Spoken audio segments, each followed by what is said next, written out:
A very big hello to all my wonderful PU2 champions. I hope you're doing great. And in today's session, we are going to see all the 2 and 3 marker questions that could probably show off on the day of your examination as well.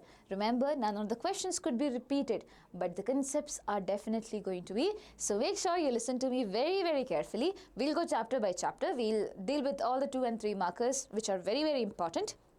And one very important thing, so most of the times I would be explaining some questions which are very easy, pretty much easier. I could be just telling you what you should be writing in the paper. Okay, that is in the answer. Works? I hope that works. And if at all you feel that this video had helped you in some ways, do not forget to hit the like button and do let me know in the comment section as well. Lots of love and also warm regards. Let's get into the first chapter, that is sexual reproduction in flowering plants. Here you get 1 marker, 2 marker and 3 marker as well as 5 marker question.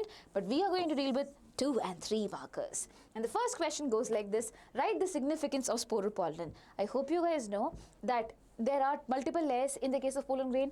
The first layer that we have is plasma membrane. Outside that there is a continuous layer which you call as what? Intine. Outside that there is a discontinuous layer which you call as exine. And the exine which is there, my dear children, it is made up of one very important thing, the most resistant organic material which is known as sporopollen. Why do you call it most resistant? Because even if I put alkali, if I put acid, if I give UV radiation, whatever I do, my dear children, the pollen grains will still be safe. Why? Because it is the toughest resistant material out there.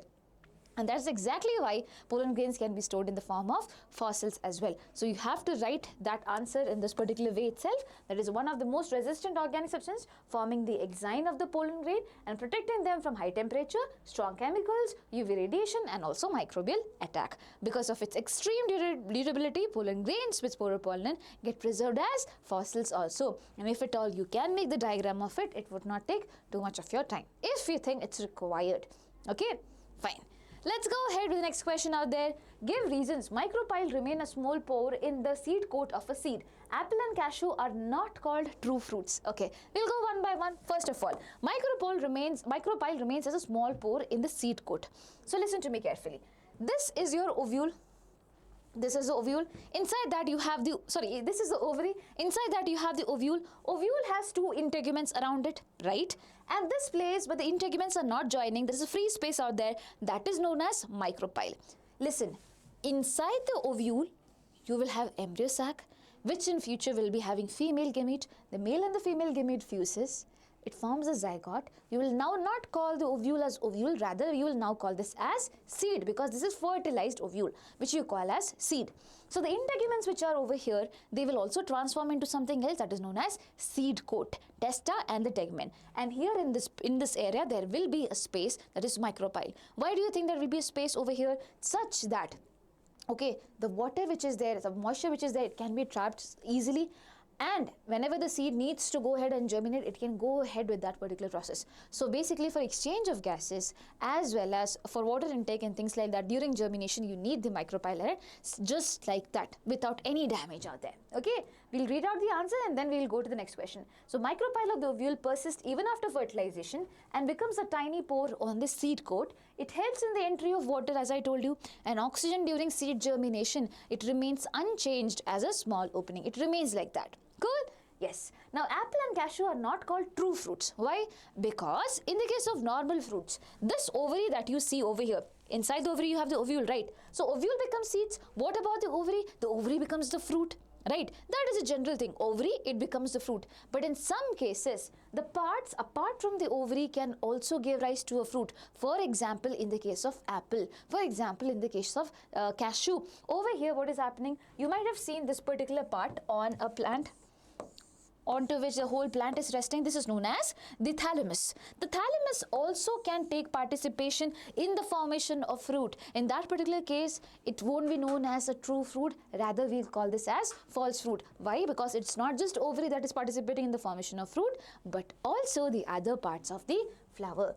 Got it? So true fruits develop only from the ovary after fertilization. In apple and cashew, the edible part develops from the floral parts other than the ovary. Other floral parts other than the ovary, like the thalamus in apple and the pedicel tissues in the cashew. But in your NCERT, it is all written that thalamus is something that is going to participate in the formation of fruit in the case of apple, cashew, and also strawberry. and also strawberry. These three examples are there, ACS. ACS, or however, or even if you want to remember it like this, that works. Sac. Okay, this is super important, and yeah. So you can also remember that all the parts which are there, you don't have to go ahead with pedicel and things like that. You can just remember it's the thalamus. Fine. Now hence they are known as false fruit or accessory fruits, but not true fruits. Works ma'am. Cool. Next, differentiate between pericarp and perisperm. Okay, what is pericarp? The wall layer of the ovary. When I say, okay, but before that, just a second. Okay, I've shown you a picture also. I think, okay, I'll do this question first and then we'll discuss that. So this is the ovary, right? Ovary becomes a fruit.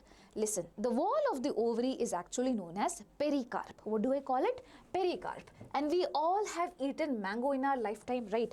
If at all you have eaten mango, you know that. Basically, there is a outside thing that we shed off. What is this known as? This is known as epicarp, or you also call this as exocarp. Okay, then there is a fleshy portion that we eat up. What is that known as? That is known as mesocarp. And then there is a hard thing which is there, a very hard thing which is there, inside which you have the seed. Inside that you have the seed and everything up there, right? So this hard material which is there, it is known as endocarp. Three of them together, you say they are walls of the ovary, and you call them as pericarp. You call this as pericarp. Listen, the seed will have its own wall that is separate. This is the walls of the ovary. Now, in some plants, it can be fleshy like this. In some plants, it can be dry also. Okay, or basically in some fruits, it can be fleshy like this. In some of them, it would not be fleshy. You will not be able to have something like this. You get it? But anyway, the outer layer which is there, totally you call this as pericarp. Now, what is perisperm? That is also a question. So for that, again, I have to move on to this particular picture. So if at all you see here, this is the ovule. Inside the ovule, one cell is there which is going to undergo division, and later it forms the embryo sac, right? So over here, just imagine that embryo sac is being formed. You see the term nucleus over here. There are multiple other cells which is just there for providing nourishment. These cells are known as cells of the nucleus. These cells are known as cells of the nucleus. So once an embryo sac is formed over here, okay, once an embryo sac is formed over here, what usually happens is that the cells of the nucleus are being utilized up very much and it goes off. The cells of the nucleus, it goes off. But sometimes it can persist there. It can just be there, my dear children, providing nourishment to the embryo as well. So until now, until the formation of embryo sac, it usually is there. But after that, it usually get disintegrated, it's being used up and things like that. But in some cases, it can still persist. The cells of the nucleus can persist until embryo is being formed, okay, for the help of the embryo growth out there. And that is known as perisperm. And where do you see it? You see it in B square. B square stands for beet as well as black pepper. Beet as well as black pepper. Okay, so differentiate between pericarp and perisperm. The wall of the ovary develops into the wall of the fruit and is known as pericarp. Epicarp is the outermost layer. Okay, I told you mesocarp is the middle layer, endocarp is the innermost layer. Now perisperm is what persistent nucleus is known as. Persistent nucleus is known as perisperm, and it is found in black pepper as well as beet. B square. Done ma'am. Perfect. Next question. Distinguish between albuminous and non-albuminous seed. Albuminous seeds means sometimes. Okay.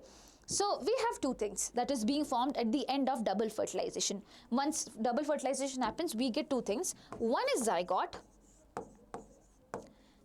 and the other one is the endosperm. Primary endosperm cell is something that we get, they further divide to form a tissue of endosperm, right? Why do you have endosperm? For the nourishment of zygote, such that the zygote could later form the embryo. Such that the zygote could later form the embryo. That is why we have the endosperm, for providing nourishment out there. So what happens is that when this transformation happens, when zygote forms the embryo, the endosperm is being used up.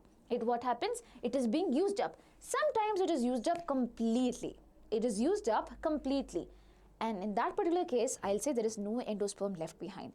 And these seeds, these seeds which do not have any endosperm left behind, I'll call them as non-albuminous seeds. On the other hand, in some of them the endosperm might still persist out there, and that is known as albuminous seeds. Albuminous seeds. Okay, now that is the first difference that we have. Second, it provides nutrition to the embryo from the stored endosperm. So in albuminous seeds, since endosperm is there, that will be providing nutrition. But in the case of non-albuminous seeds, endosperm has been utilized up. No, now what is there?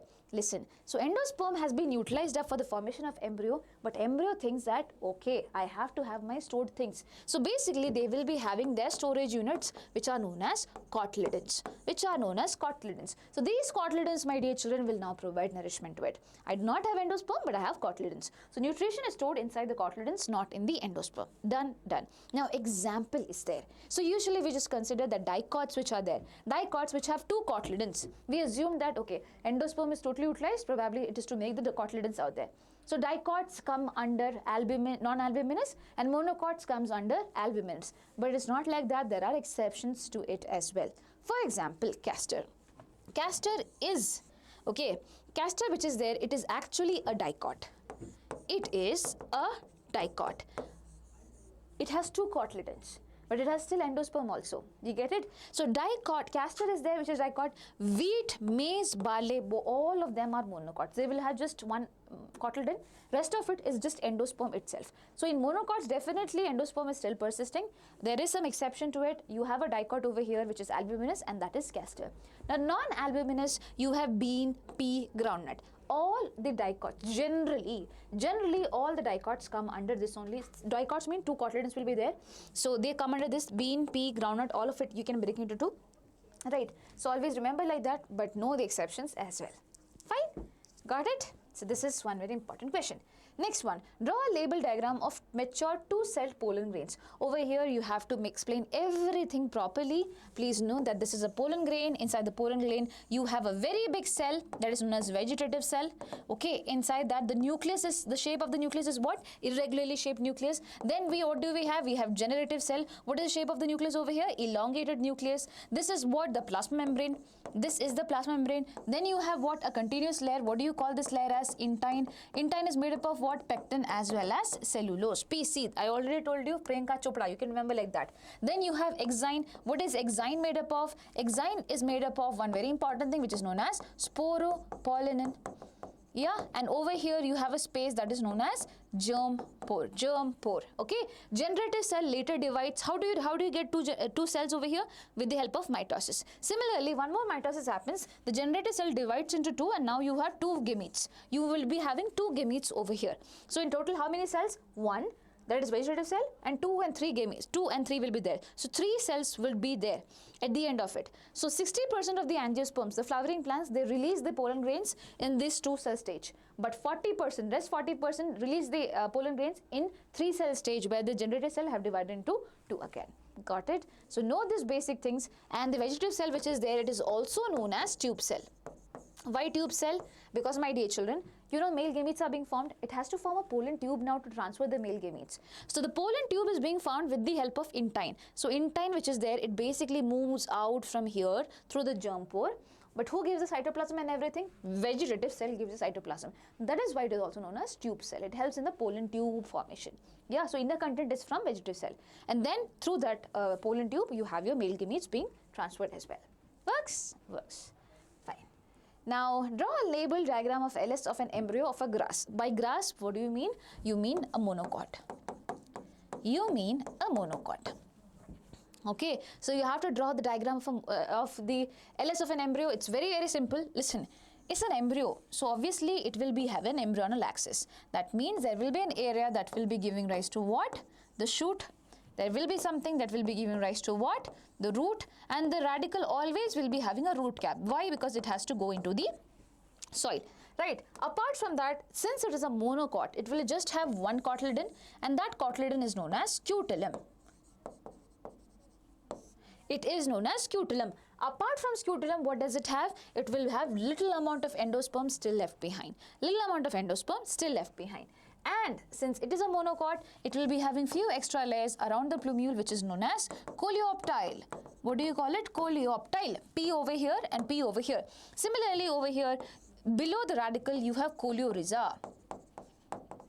R over here, R over here. You can remember like that. Now, ma'am, how do we come with this particular picture? Very simple. Look at this, okay? Look at this particular image. So, you have got the basic idea. Plumule is there. Over that, you have coleoptile. Radicle is there. Root cap is there. Coleorhiza is there. On one side, you have scutellum. And then endosperm is there, right? Now, we are going to have this diagram being made. Make a veil over here. This veil has a fin. Then with this veil has a tail and a smaller fin right there. This fin that you see over here is known as scutellum. That is your cotyledon. This is another cotyledon which tried to form but was not able to do that. Okay, so this is rudimentary cotyledon out there, and you call this as epiblast. Fine. Now listen. Over here, make a triangle like this. Color it up. Again, make a triangle like this. Color it up. The bigger triangle which is there, you can just mention it's coleoptile. The smaller triangle which is there, you can just mention it is what? Plumule or shoot apex. Right?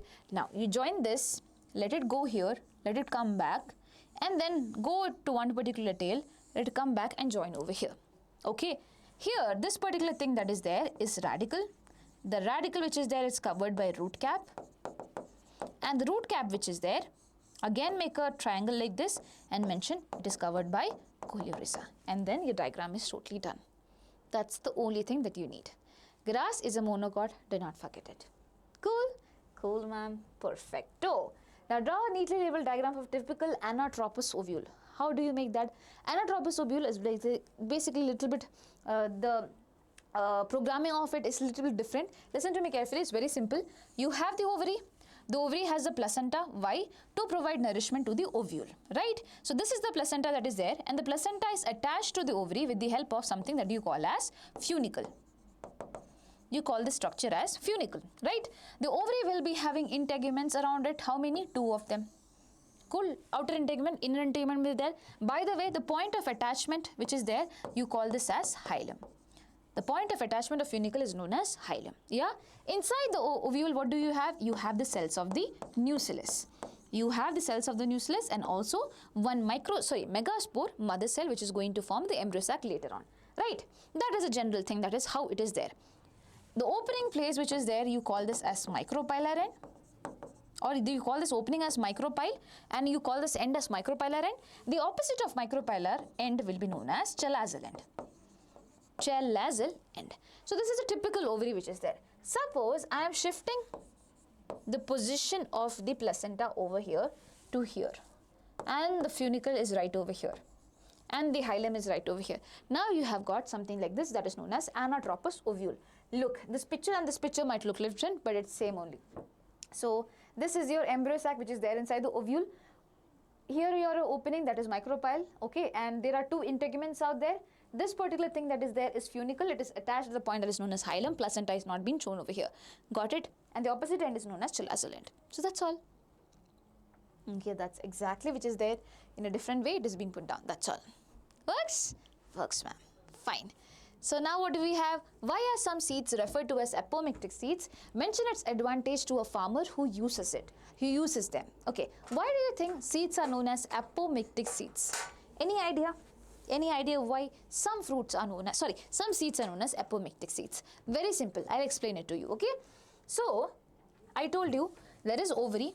Inside that you have ovule, right? The ovule which is there, usually when it undergoes fertilization, inside that you have embryo sac, and when it undergoes fertilization, you say that basically it's now an a seed out there. Suppose there is no fertilization that is happening.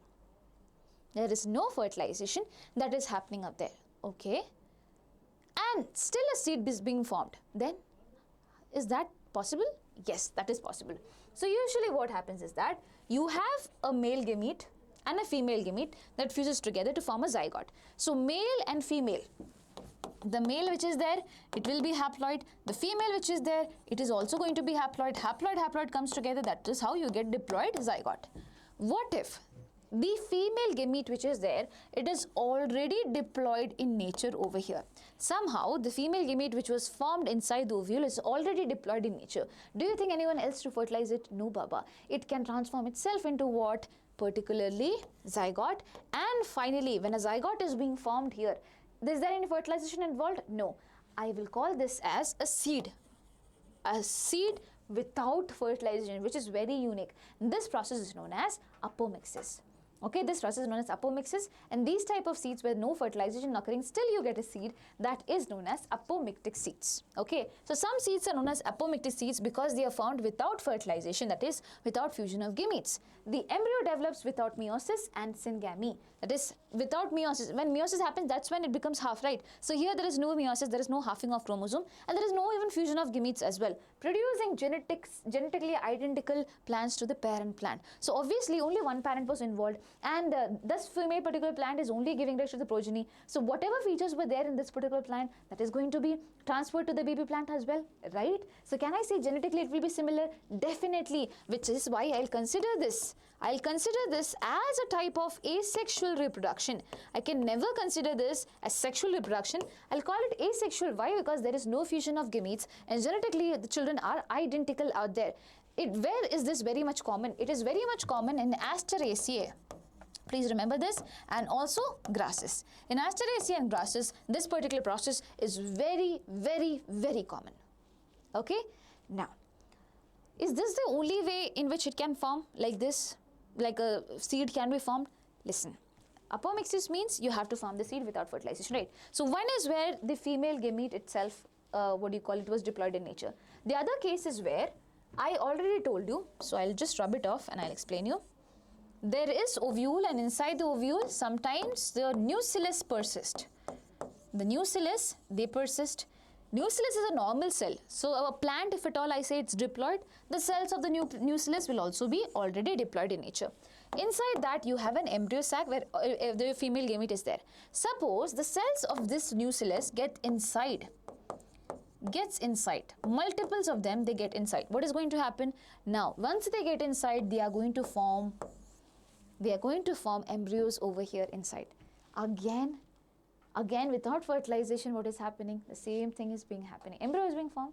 That means it is now known as a seed, right? So this is also how it can happen. And this condition where multiple embryos are being formed together, this is apomixis only, but this condition where from nucellus, entry the nucellus, multiple embryos are being formed, over here I will say that this condition is known as polyembryony. So in apomixis you can see polyembryony, you may not be able to see polyembryony. You get it? There's a chance. Polyembryony is literally very common in citrus fruits. For example, orange, mango, etc. This is something that is very common. Fine, got it. Now, advantages of apomictic seeds to the farmers. Hybrid vigor is maintained. Suppose there is a plant which has all the very important features out there. Okay, this particular plant has very important features out there. What is going to happen? Now what is going to happen? Basically, I am creating clones of it. All the important features are going to go ahead. Similarly, right? It will not change at all. There is no fertilization that is happening. There is no scope of changes. So farmers can reuse hybrid seeds every season without the loss of yield. That is one very good thing. Second thing, cost effective. Farmers do not need to buy hybrid seeds. If I go to the market and I try to buy the hybrid seeds, do I get it cheaply? No, that will be very, very costly. So obviously, that is also there. Uniformity in crops. All plants grown from apomictic seeds are genetically uniform.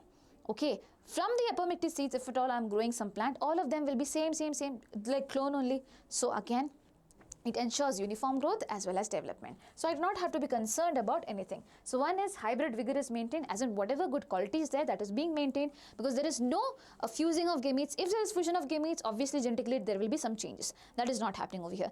Cost effective, why? Because you do not need to go to the market to get hybrid crops out there or seeds out there, and also uniformity in the crops which are being formed from this apomictic seeds. Works? Okay, now there is a thing. Remember, they sometimes give you a question that production of fruits without fertilization is known as apomixis. No. Production of fruit without fertilization is parthenocarpy. Production of seed without fertilization is apomixis. So please read your question very carefully before going and attempting it. Fine. And now we move on to the next chapter, that is human reproduction. So one chapter is done, and by the way, everyone who are new to this channel or probably have not watched any of the videos until now, I had taken a live today which was on top 50. You can see in the live session there is top 50 questions. In those top 50 questions, I have taken so many hot questions, high order thinking questions from each of the chapter. I'll request you, at least if you're not able to watch that video again, I'll request you to at least get the PDF of it and read through it. Watching it will be definitely a better option because it's top 50 question, most curated one. But again, it's your choice. Yeah? So do that. Yeah? Now, human reproduction. Let's go ahead. So there is 1 marker, 3 marker and 5 marker question that comes from it. So I'll just deal with 3 marker from here. Let's go ahead. The first question, what is menstrual cycle? Mention 1 pituitary and 1 ovarian hormone that plays a very important role in the menstrual cycle. Okay. So, okay. What do I do is that I explain it to you. Okay, just listen to me very carefully. It's very, very simple. So suppose your cycle which is there, it's from 1st to 28th, 28 day cycle. Half, when you reach half, that is 14th day, that's when you can expect ovulation to happen. That means the release of egg to happen over here, right? Now, in this particular case, you need to understand from 1st to the 5th day out there, 1st to 5th there will be menstrual phase. What do you mean by menstrual phase? As in, over here, the endometrial lining which was there, it is going to shed off. It is going to shed off. Why? Because estrogen and progesterone level is super less during this particular period. And estrogen and progesterone is something that maintains the endometrium. Whereas on the other hand, there are 2 other hormones, FSH and LH, whose level is slowly increasing during this particular period. So they are going less, they are going more. Slowly it is going high. Okay? I hope you got it. So there is no one to maintain the endometrium, that is why it is falling down. Who maintains the endometrium? Estrogen and progesterone. These 2 hormones are ovarian hormones. They are released by our ovary. These 2 hormones that you see, they are released from the pituitary gland, so which is why I'll call them pituitary hormone. Cool. Now, what happens is that since FSH and LH level is rising high, so from 5th to the 13th day out there, we can expect something happening. And that is what? First of all, what do you call this phase as? You call this phase as follicular phase. Why? Because the primary follicles which are there in our ovary, they are slowly developing into what? Into Graafian follicle. Into Graafian follicle which has the secondary oocyte, the matured form of follicle. While it is happening, the follicles might get shorter. The cells of the follicles, they are going to release some hormones. Okay, so under the influence of what? So FSH and LH is getting high, especially FSH, my dear children. They are the ones that is responsible for this particular phase. And now they are going up. And parallelly, as I said, in this follicular phase or during this follicular phase, some things are being released. What is that particular thing? Estrogen and progesterone, which is why what is going to happen? The endometrium which was falling down, it will slowly regenerate. There is regeneration of endometrium, and I'll call this as proliferative phase as well for the same reason.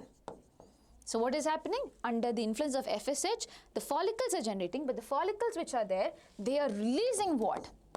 They are releasing estrogen, which is why the level of estrogen is now slowly going to go high. And when it does, there is regeneration of endometrium that is happening. It's not fully regenerated, but still. Now, by the end of this particular time, okay, by the end of this follicular phase, what exactly happens is that level of estrogen goes up really high. So usually they work opposite. They work opposite to each other. Whenever estrogen is high, they go down. But there comes a phase where the level of estrogen is super high, such that instead of inhibiting them, they have a positive effect, and the level of LH as well as FSH, it shoots up, especially LH. Especially LH, it shoots up, and now you have what? LH surge. LH surge, and that's when the LH surge happens, the Graafian follicle which is there, it ruptures and releases what? The secondary oocyte. Secondary oocyte is being now released. Now whatever is left behind, what do you call this as? You call this as corpus luteum. You call this as corpus luteum. So basically from the 15th day onwards, you have the formation of corpus luteum. Why did it happen? Because under the influence of LH surge, the Graafian follicle ruptured. So now LH is high only. It cannot come down slow, right? It is high only, and that LH itself, along with FSH, it maintains the corpus luteum. It maintains the corpus luteum, which is why first thing I'll call this as a luteal phase. I'll call this phase as luteal phase. There is one more name to it and I'm going to talk about that. Now, the corpus luteum on the other hand, my dear children, will be releasing two hormones. The major hormone which is there is progesterone, and also little amount of estrogen is going to be produced. So until now, after this, the progesterone level never increased. But as of now, my dear children, the progesterone level is going to super increase. And when the progesterone is there, you need to understand the endometrium becomes very, it was just regenerating over here.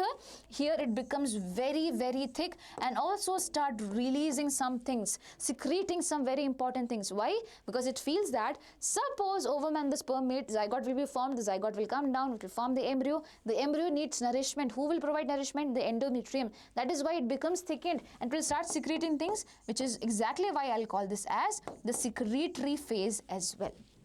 Got it? Did you get it? Now what? Now what? So listen, when progesterone estrogen is being released, progesterone hates LH and FSH. It says that I do not want these guys to be produced. Suppose these guys are not being produced, there is an inhibiting effect over here, negative effect. What is going to happen? LH is going to go less. If LH is less, do you think corpus luteum can be maintained? There will be no one to maintain it. Corpus luteum is going to be less. If corpus luteum is less, progesterone also will not be made, which is why again what is going to happen? Progesterone estrogen level is going to go down and then it again shuts down. That is the whole story. So what are the two hormones out here? It is FSH and LH, pituitary hormones, and ovarian hormones, estrogen and progesterone.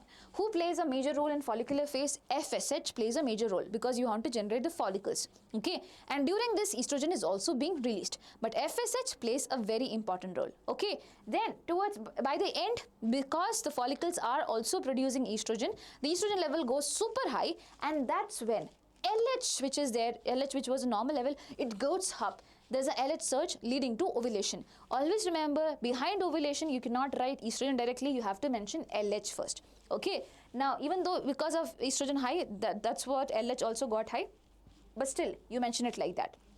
Now, after that, LH comes down and LH maintains the corpus luteum. Okay, corpus luteum is going to release two hormones, progesterone and estrogen. Again, more estrogen, but even more progesterone.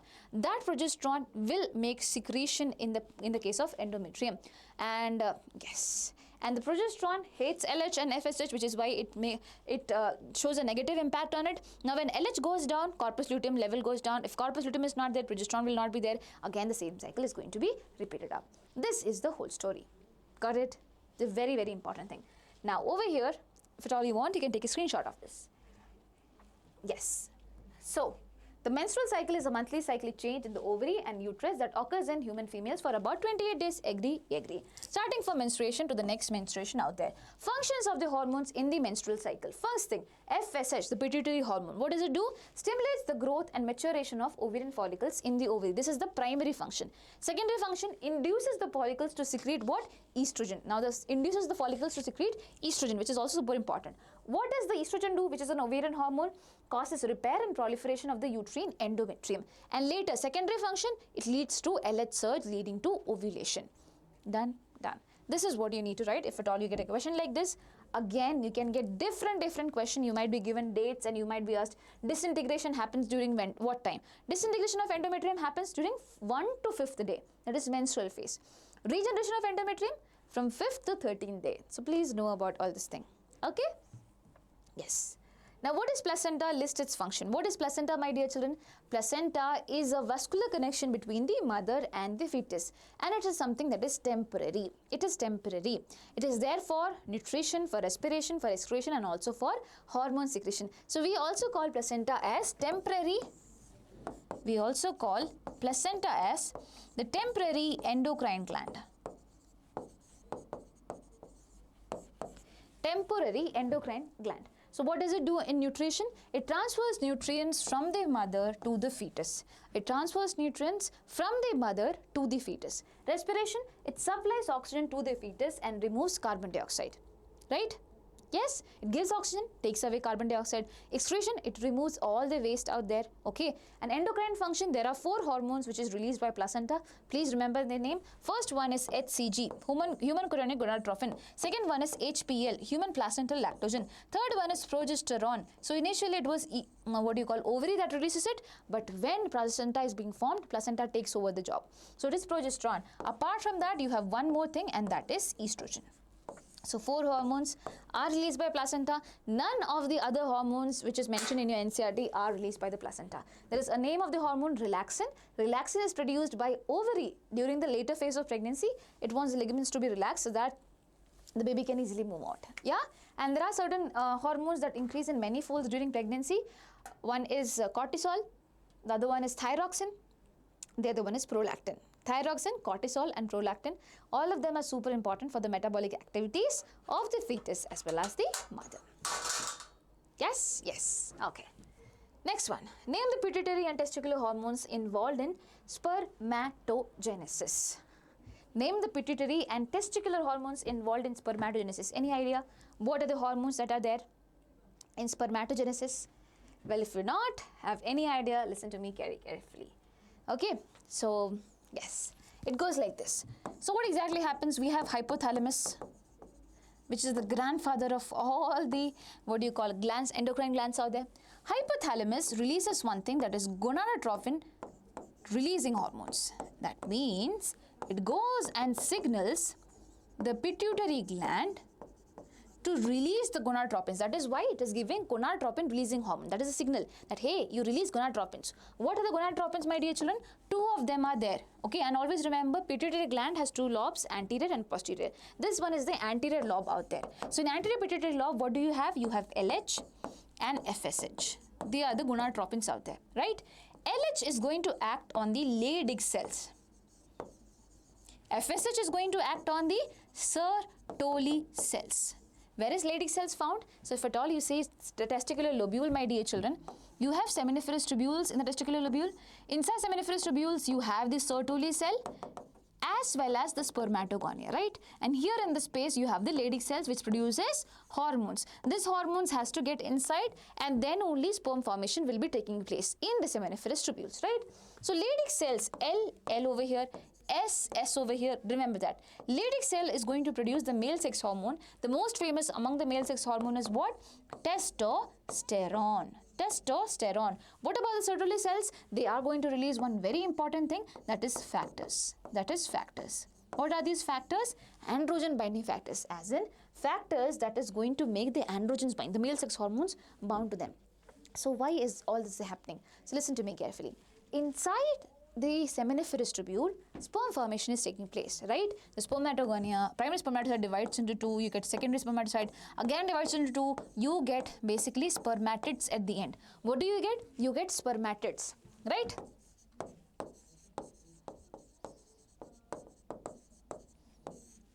These spermatids which are there, they are globular in shape. They are immature. You need to convert them or transform them into mature form, and that is known as spermatozoa.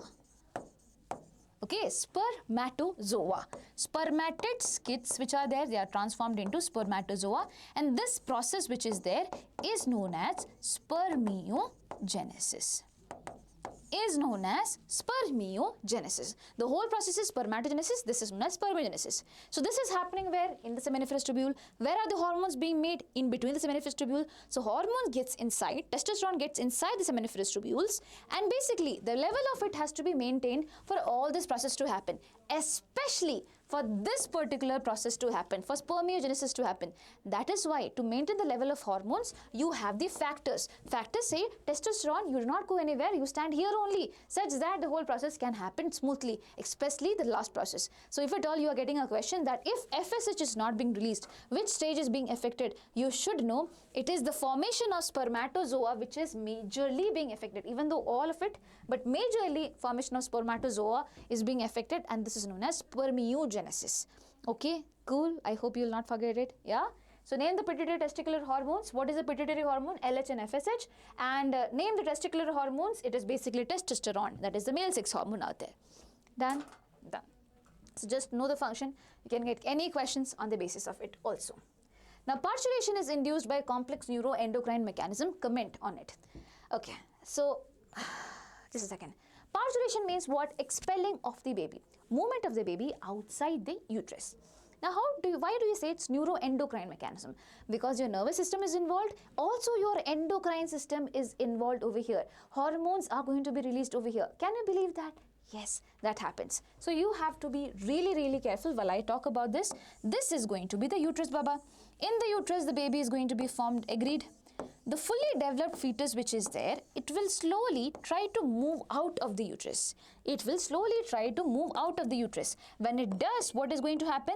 There are some receptors over here in the cervical region that becomes active. It becomes active. The fully developed fetus tries to move out, but before that, one more very important thing happens. Basically, it is going to release some hormones. Okay, and there's some chemical coordination that is happening between the fully developed fetus as well as the placenta. So these two guys, fetus as well as the placenta, they have some chemical coordination between them such that there is a release of prostaglandins, a type of hormones out there. Okay, there are a type of hormones that are prostaglandins which causes initial contraction and relaxation of the myometrium, of the muscular layer. So both of them, fetus and placenta, both of them have some chemical coordination, which is why there is going to be release of hormones which would lead to initial contraction and relaxation that could make the baby move down. When the baby moves down, my dear children, the receptors are going to be active. What receptors? Some stress receptors are going to be active.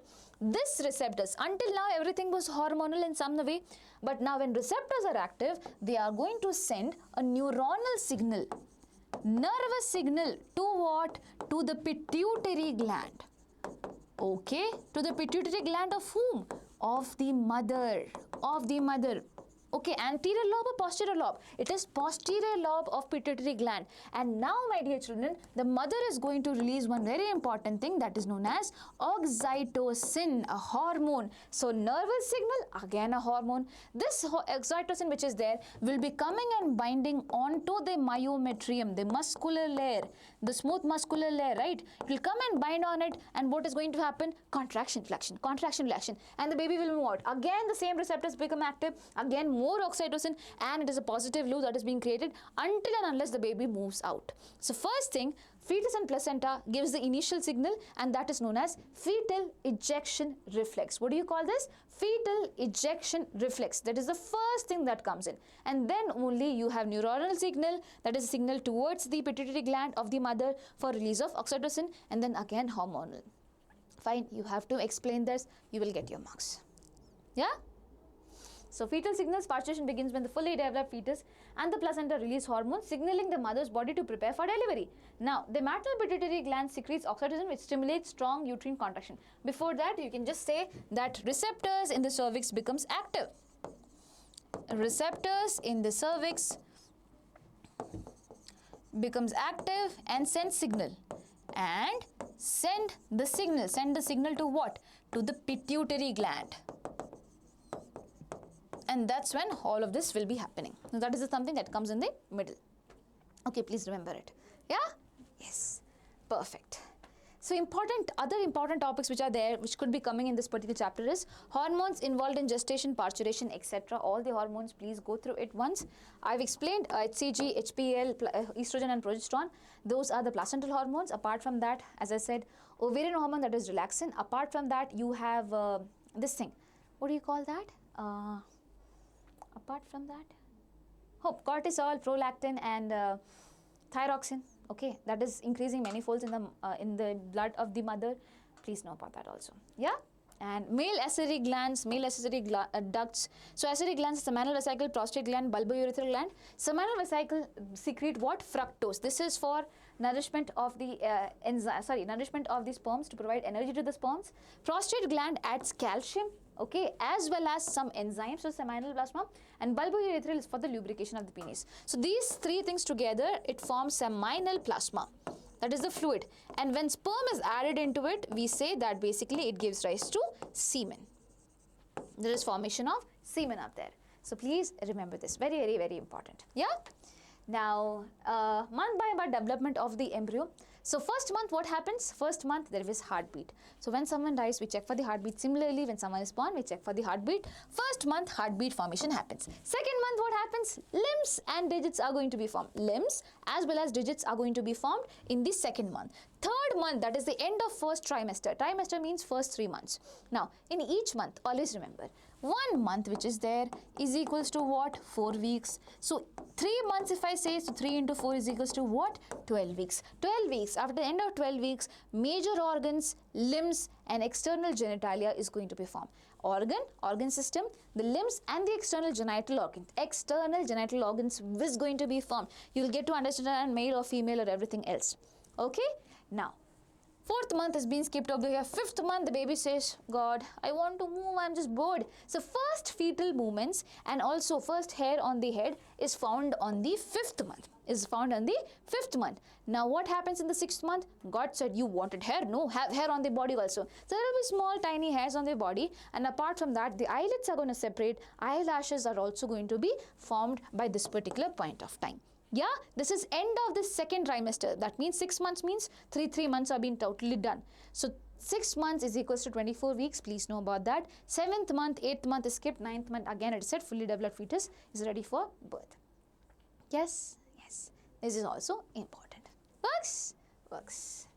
Now let's go ahead with the next chapter, that is reproductive health. Here you will get one marker, one 2 marker and one 3 marker. So be prepared for the 2 and 3, and let's go ahead with the most probable one, that is mention any 4 assisted reproductive techniques that can be advised to couple with infertility problems. If at all someone is infertile, what are the techniques that you can suggest? First one that is there is IVF, in vitro fertilization, where the sperm and the egg is taken. Suppose fertilization is not naturally happening inside the body, then yes, you can take both the egg and the sperm from both the male and the female and try to fuse it in the laboratory condition. Always remember, if at all you feel that female and males are not producing gametes also, in that particular case also, you can do IVF using the donor's egg and the sperm.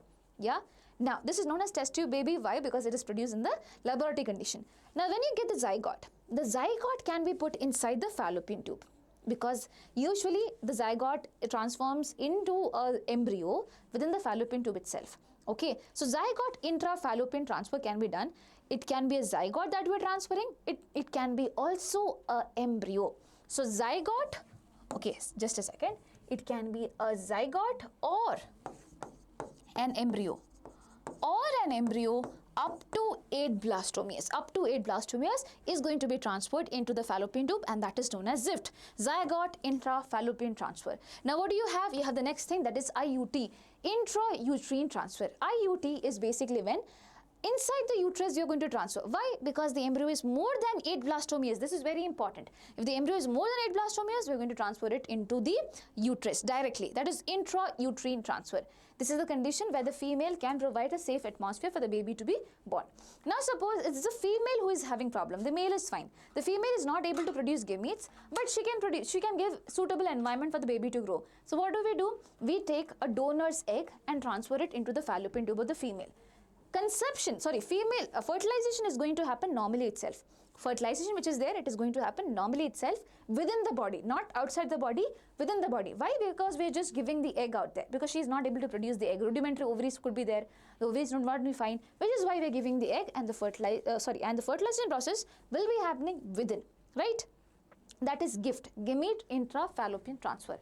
Apart from that, if at all you feel that male is having problem, okay, there is problem in erection, there is problem in ejaculation, there is motility problems. So listen, either if at all the sperms are fine, just that erection is not happening, so probably those sperms can be taken and artificially can be put inside the reproductive tract, that is the vagina, or can be directly put inside the uterus also. You call this as intrauterine insemination, inside the uterus insemination. Otherwise, you call this just artificial insemination if at all you're putting in the vagina. Fine. Now the next thing, it can be possible that you take the sperms from another donor. If at all you're doing that, if you're taking the sperms from some other donor out there and you're giving, then in that particular case, again, you can do the same thing only. That is being done when the sperms produced by the man is not of good quality, or probably is not motile, or there is no sperm at all in the semen. In that condition, that can also be done. But these are the techniques that can be really used for treating infertility. Cool? Yes. Next thing. Mention the reasons for infertility in the case of humans. What are the reasons? There can be physical reason, as in probably damage in the reproductive organs. There can be congenital reason, as in might be some genetic problems, as in hormonal imbalance. Okay, you might have heard about PCOS, PCOD. It can cause a lot of trouble because there's a hormonal imbalance in the body. Now, there can be disease-related causes. For example, you have an STI, which is why that can lead to infertility. You get it? That can also be happening. Now, or it can be drug-related. If at all that you are taking some drugs, it will have some side effects, which is why there can be infertility issues. It can be immunological, as when your body's cells are not able to understand and basically going on killing your own cells. Okay, you know, autoimmune disorders, things like that, right? So immune response against the gametes, that can also happen, or it can be psychological causes also because of stress and things like that. That can also lead to infertility in the case of humans. So these are the few things that you need to keep in your mind. Very, very, very important. Cool? Cool. Works. Next thing. Mention any 2 events that are inhibited by the intake of oral contraceptive pills to prevent pregnancy in human. Okay. Listen, when I say oral contraceptive pills, okay, when I say oral contraceptive pills, when I say hormone releasing IUDs, or when I say implants as in you might have seen, you put it under the skin. Hormone releasing IUDs, intrauterine device which is going to release hormone, such as progesterone, levonorgestrel, and things like that, right? LNG 20 you might have heard, right, in hormone releasing IUD. Oral contraceptive pills, and these guys have one thing in common, and that is basically you are going to create an hormonal imbalance because you are giving progesterone, you're providing progesterone or progesterone estrogen combination. So usually progesterone is super helpful for maintaining endometrium, but now since the balance is not being created, it is not going to maintain the endometrium, rather it will make the endometrium very thin. If it is very thin, do you think implantation can take place? The embryo will come over here and get implanted? No, that is not happening. So first thing, if at all fertilization has taken place, anyways implantation is not going to take place. Now suppose estrogen, you know, is very much important for ovulation to happen. The level of estrogen is not being maintained over here, which is why what is going to happen? Ovulation is also not going to happen. Ovulation is also not going to happen. That means no fertilization. No egg, that means no fertilization also. That is also being affected. Next thing which is there is that cervical mucus plug is being formed. As in, you know, there is a uterus. In the uterus, my dear children, there is cervix region. In the cervix region, there can be a mucus plug that can be formed. And if at all mucus plug is being formed, the sperms cannot get inside the female uterine tract or female reproductive tract, and that is known as formation of a mucus plug. So these are the few things that can be taking place if at all someone has oral contraceptive pills. Remember the thing about oral contraceptive pills, they are to be taken every single day except 1 to 7 days when the female wants to menstruate. Okay, rest of the days it has to be taken. There's one oral pill which is once in a week pill, and that is Saheli. Okay, it is non-steroidal pill. Please remember about that also. It is non-steroidal, it does not release any hormones. It functions in a very different way. Okay, it blocks the estrogen receptors. So it is not messing around with the hormone release. Basically, estrogen will not find a place to come and bind because it blocks the receptors out there. So it's a once in a week pill with no side effects, and yeah, that is very unique about it, Saheli, and it's not steroidal also. Yeah? Yes. Next thing. What are emergency contraceptives, right? They're hormonal combination. What is emergency contraceptives? Something which you use during emergencies. For example, during rape, which is a very unfortunate thing, or during any other process, someone has sexual intercourse without protection. At this particular point of time, if at all they do not want to conceive, they need to take emergency contraceptives. Something that can prevent pregnancy or prevent conception within 72 hours. You get it? So basically, oral contraceptive pills are pills used to prevent pregnancy after unprotected sexual intercourse or contraceptive failures. They are intended for use within short window, that is within 72 hours after the event. What are those things? Oral pills, okay, oral pills, hormone releasing IUD, implants, they all come under what you call emergency contraceptives. Why? Because they are the ones they can create an imbalance out there. As I said, okay, fertilization has occurred. It does not allow implantation to happen. You get it? And why within 72 hours? Because the sperm which enters the body can stay in the body for 5 days. For 5 days. That is why 72 hours. You get it? And within this 5 days, any time if ovulation is happening, my dear children, fertilization could also take place. That is why within this particular period, it has to be taken up. Works? Yes. So, administration of progesterone, estrogen combination, oral pills or hormone-releasing IUD, anything can be used over here as emergency contraceptives. Cool. Next question. Write any 3 principles to be followed by people to be free from sexually transmitted infections.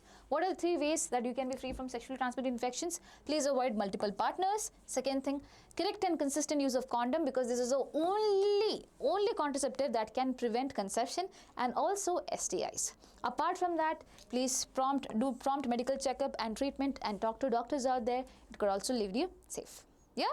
And this is something extra, avoiding sharing needles and razors. This is basically because some STIs, for example, HIV and hepatitis, also transfers through blood, not just through body fluids, but also through blood. In that case, you have to be sure about this particular thing also. But in general, these 3 are the ones that have to be followed. Now, if at all you are asked this question, name 3 diseases, sexually transmitted infections, which cannot be cured, which is non-curable. What will be your answer be? 3 sexually transmitted infections which are non-curable. What is your answer? H. It will be what? HIV. And then what? You have hepatitis B. And you have what? One more thing, that is herpes. Genital herpes. These are the few things that you have to keep in mind. They are non-curable. Yeah? Yeah. Okay. Define venereal disease and mention the modes of transmission of STIs. I already told you venereal disease or STIs or reproductive tract infections are basically infections that are transmitted through sexual contact with the infected person. Some of the diseases, such as HIV as well as hepatitis B can be transferred through these things also. Apart from unprotected sexual intercourse, these things also, that is sharing contaminated needles, transmission of infected blood, or from the infected mother to the fetus during pregnancy, childbirth, or breastfeeding. Okay, please know the symptoms of it: itching, pain, swelling in the genital area. These are the few initial symptoms. Later on, it can lead to pelvic inflammatory disease. It can lead to stillbirth, that means baby is born but dead. Okay, it can lead to ectopic pregnancy, that means pregnancy at different place apart from the uterus. Suppose pregnancy is happening in the fallopian tube. Obviously, it can be dangerous for the mother as well as the child. That is ectopic pregnancy. Okay, apart from that, infertility issues, problems in the menstrual period cycle and things like that. So those also are the problems that will be happening in STIs. Yeah? Yeah. Next thing, what is medical termination of pregnancy? Mention any 2 medical grounds on which pregnancy can be terminated. Okay, what is medical termination of pregnancy? It means that it is induced abortion. You are terminating the pregnancy. It is not happening naturally. You are doing it. It is induced abortion, not a natural form of abortion out there. You have to do it under the approval of medical supervision. Okay. Now, any 2 grounds on the basis of which pregnancy can be terminated. First thing, when it is dangerous for the child. For example, it has child has some genetic abnormalities or some physical abnormalities, serious ones, such that the child will not be able to survive during that particular time, or if at all it is a risk to the mother's life. At this particular point of time, these are the 2 medical grounds on which pregnancy can be terminated. Okay, always remember MTP was legalized in the year 1971.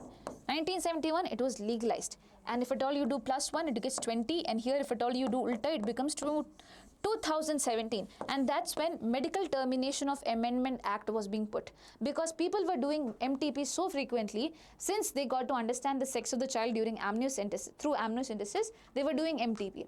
So now there was an act being put, and also so many people were, people were acting like doctors. There were unqualified people who were doing this, and so many deaths were being reported, which is why Medical Termination Amendment Act was being put in 2017, according to which if at all someone is doing MTP within the first 3 months, that is within the first 12 weeks, then you need to take permission from at least 1 medical practitioner out there. And if at all you are doing in 24 weeks, that is 6 months, you need to take permission from 2 people. Which one is safe? Definitely this one is safe. Up to what time it can be done? Up to 24 weeks it can be done. But please remember, it is safe only up to 12 weeks. It is safe only up to 12 weeks. Cool? That's all. Perfect. Now, the popular and the effective contraceptives includes IUD. Mention the types of IUD with each example of each. Okay. Any idea? The popular and the effective contraceptives includes IUDs. Yeah, it's very much common. Now, IUD means what? Intrauterine devices. The types of IUD with an example of each. The first one is non-medicated IUD. That means something that is not going to release anything in our body. Basically, suppose this is the uterus. Within the uterus, you put a loop-like thing. This is known as lipase loop. Why do you put it? You are basically creating a hostile environment inside the uterus. You're creating an environment signaling our body that something foreign has come in, and that is this. Okay, why? Because you want your body to release some immune cells. Immune cells. Now, what is going to happen? Suppose sperms get inside the body. The immune cells are going to eat up the sperms. That means they are going to do phagocytosis of the sperm. So it is just to what? Increase the immunological system, and such that the sperms will be undergoing phagocytosis. So non-medicated IUDs, the example is lipase loop. These are simple inner devices that can prevent sperm from reaching the egg by creating a physical barrier in the uterus, by creating a physical barrier and also a hostile environment. Hostile environment leading to phagocytosis. Leading to phago. This term is very important. Phagocytosis. Cool. And next thing. Copper raising IUDs. Example, copper T, you have CUT, CU7. How does it look? Exactly similar. So over here, you will be having the uterus, right? It looks like a 7 shaped thing, that is copper 7, onto which copper wire is being attached, or it can look like a T, again the copper wire will be attached, or it can be multi-load 375 where it looks something like this, and there will be more copper being released over here. But what is the use of copper? Copper messes up with the motility of the sperm. It says, a sperm, you cannot move anywhere, I'll just hold you over here. So copper is there for messing up with the motility of the sperm, and also it reduces the fertilizing capacity of the sperm. So fertilization is prevented. So basically, these IUDs release copper ions in the uterus which are toxic to sperm, reducing their motility and viability, or basically this prevents fertilization. Why? Because fertilizing capacity is also reduced. Fertilizing capacity is also being reduced over here. Now what do you have? You have hormone releasing IUD. Example for that is LNG20 and progestasert. LNG20 and progestasert.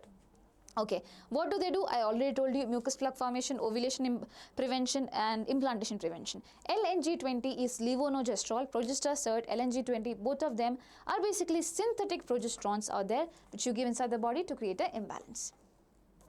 Done? Yes. Next thing. What is contraception? Briefly explain. 2 natural and 2 surgical methods. So what are 2 natural methods? One is periodic abstinence. What is periodic abstinence? Where basically no one will have sexual intercourse during the fertile period. So when I say there is a window over here, 14-day fertilization, ovulation could happen. That means from 10 to 17 days, you should not be having sexual intercourse. Why? Because it's a fertile period. Any day ovulation can happen. So when someone refrains from doing sexual intercourse during the fertile window, this is known as periodic abstinence. Do you involve any devices over here? No. This is a very natural method that is there. Yeah. Then there is withdrawal method, or you also call this as coitus interruptus. Coitus interruptus means you are interrupting the sexual intercourse. How? By removal of the penis outside the female genital tract. Why? Because you do not want to ejaculate within. So that is known as withdrawal method. So listen to me, this is natural, which is why there are high failure rates. They are not at all reliable. They have 0 side effects, but it is not at all reliable. Apart from this, there is one more thing, that is lactational amenorrhea. That means a mother who is lactating, who is breastfeeding, in her body, the level of a hormone prolactin is going to be very much. Prolactin is going to be very much. So under the influence of prolactin, always remember FSH and LH level is going to be down. So follicles are not going to develop. That means ovulation is also not going to happen, right? So which is what is generally happening. So we think that 6 months, okay, 6 months after the childbirth, when the mother is highly lactating, at this particular point of time, it should be working. Lactational amenorrhea, that means there will be no menstruation. But sometimes it fails. But sometimes it's fail again, it has high failure rate. Cool. Now surgical methods, if at all you're asking about that, there is tubectomy and vasectomy. Tubectomy means what? You're cutting the fallopian tube. Now will the ovum, is the ovum released every month? Yes. Ovulation happens. Does menstruation happens? Yes, it happens. But the ovum and the sperm will not be able to meet. Why? Because there's a barrier, there is no rod, there is a gap in between. What happens to the ovum? It gets disintegrated. Okay, that is tubectomy. Now vasectomy is basically when you're cutting the vas deferens. Again, will the sperm be formed? Yes. Spermatogenesis definitely happens, but again it gets what you call disintegrated, won't be there, and the semen is also produced over here. Please remember, semen is also being released, but it will just have the seminal plasma, the secretion of acetic glands. There won't be any sperm. There would not be any single sperm out there. Got it? Yes. So spermatogenesis still happens, ovulation and menstruation still happens over here also. Perfecto. Yes. So now we have completed the chapter, and by the way, anyone who is preparing for KCET, I hope you guys are doing great, first of all, and do not be worried about KCET examination because we have got you covered just after your board examination ends.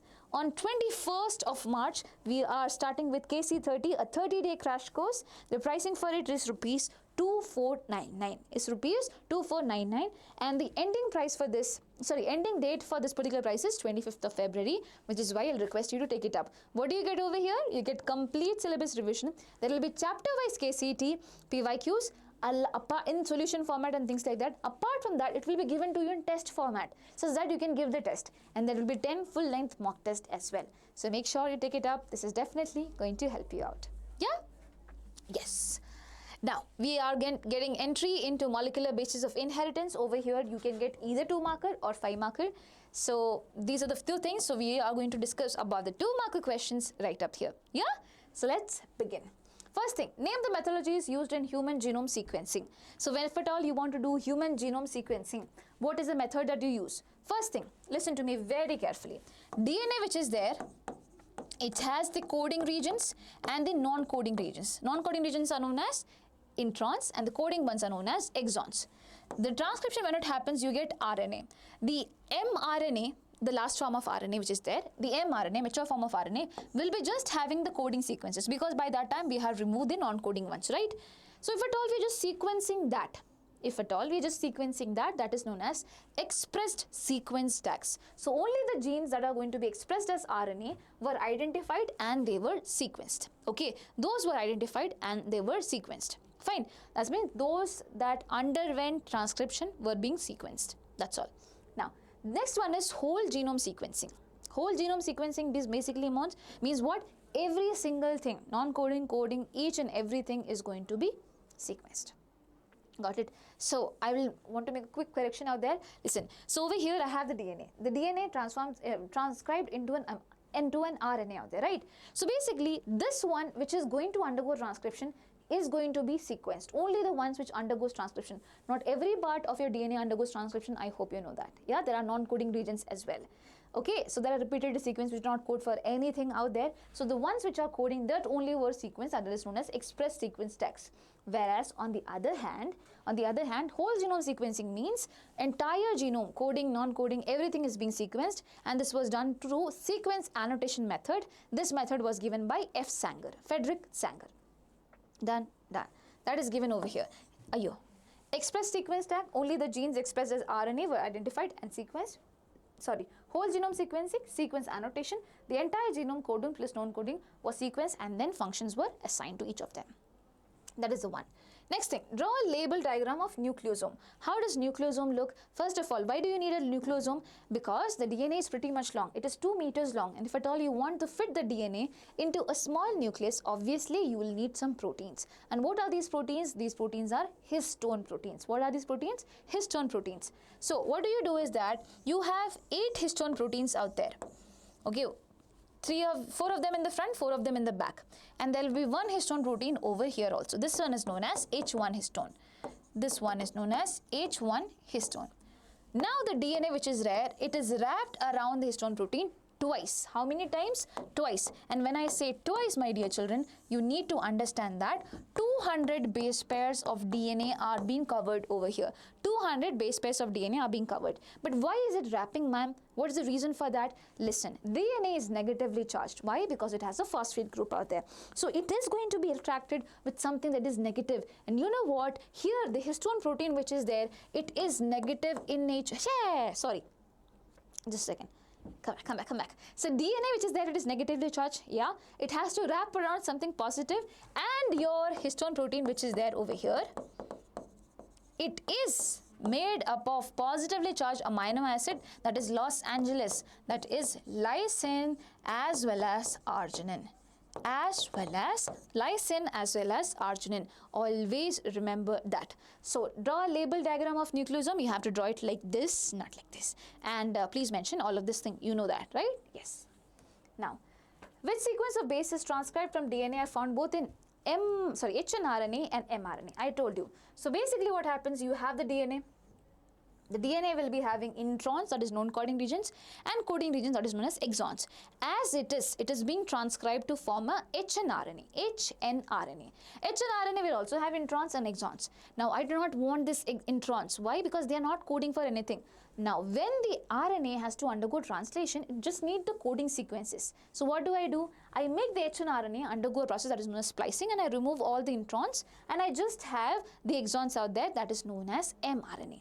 Apart from splicing, you have capping, where you add some groups at the 5' end and you also add adenine group at the 3' end. That is all this there. But here you have been asked what is common between this and this. So what is common between this and this? Exon. Exon is common between hnRNA and mRNA. Yes. So the coding sequence. The sequence of bases transcribed from DNA that are found both in hnRNA and mRNA are exons. Exons are what? The coding regions that remain in the mRNA after splicing, while the introns are going to be removed. Total. Yes, yes. Fine. Now mention the levels where gene expression can be regulated in the case of eukaryotes. Always remember, when you talk about eukaryotes, okay, when you talk about eukaryotes will be having a nucleus, inside which the DNA is going to be transcribed into what? An RNA. So the first process is that I can, if at all I want to regulate the expression of genes, I can regulate over here at the transcription level, at this particular level, right? The next thing, I told you hnRNA is being formed, then mRNA is being formed. hnRNA is being formed, then mRNA is being formed. The next process is processing level. When I process it, splicing, capping, tailing, any of these processes, I can stop it if at all I do not want the gene to express. So at that level also I can regulate. The third thing is transport of mRNA. So this mRNA which is there, it has to move out for translation to happen, right? So for that, transport has to take place. So transport of mRNA from the nucleus to the cytoplasm, that's also how, if at all I can stop it. That's also how I can regulate the expression of that. Now the last one that I have is translational level. Translation level means once it is out over here, I will make sure that no ribosome is coming or attaching over here, or making some changes over here. Again, I can regulate it. Okay, that is translation level. Always remember, this is possible in the case of eukaryotes. In the case of prokaryotes, they do not have nucleus. Transcription, translation, everything happens together in one particular area. It occurs simultaneously as well. So please know that. Okay, this is just for eukaryotes. Fine. Next thing, write a note on the role of sigma factor and the rho factor in transcription in the case of prokaryotes. Okay, so what do you mean by rho factor and sigma factor? So the DNA which is there, it has to be transcribed. Who transcribes it? RNA polymerase. RNA polymerase, does it need the help of someone? Yes. Who is that someone? It is sigma factor. Okay, so RNA polymerase is shy. So shy, S for sigma factor. It needs sigma factor to initiate the process of transcription. So basically in the transcription unit, you have a promoter region onto which the RNA polymerase has to attach, then that's when the whole thing starts. So along with RNA polymerase, who will come and attach? The sigma factor will come and attach for the initiation process. Then that guy will be going off. Okay, now you have the RNA being formed. Now towards the end, you have a terminator region, and then to terminate the process, again it's like crying, oh my god, I am DNA, RNA, everything were together, but now everything is over, we are having a breakup. So it needs a rho factor. So rho factor comes over here, attaches, so that the whole termination process goes off really smooth. So there is sigma factor and there is rho factor. Please remember, sigma for initiation and rho for termination. Yeah, so that is given over here. Now write the difference between euchromatin and heterochromatin. What is euchromatin? Listen, the nucleosomes, suppose they have space between them. Okay, first of all, the nucleosomes which are there, they are like this, they are formed like this. This structure which is there, bead on a string shaped structure is known as chromatin. This is the compact form of the DNA out there. Again, you can compact it a bit more, and that is how you get chromosomes, right? So chromatin is being formed over here. If at all you have enough space between the sequences of the nucleosomes, my dear children, you say that it is loosely packed, and this is known as euchromatin. This is known as euchromatin. So euchromatin is loosely packed, and since it is loosely packed, if I put a stain, it will stain lightly only. It will be lightly stained, loosely packed, lightly stained. Next thing, here since there is space for RNA polymerase to come and attach to do transcription, it is transcriptionally active. That means transcription can easily happen up over here. So three things that you know about euchromatin is that basically what? In a typical nucleus, some loosely coiled regions are there with light stain, and transcriptionally they are very active. That is known as euchromatin.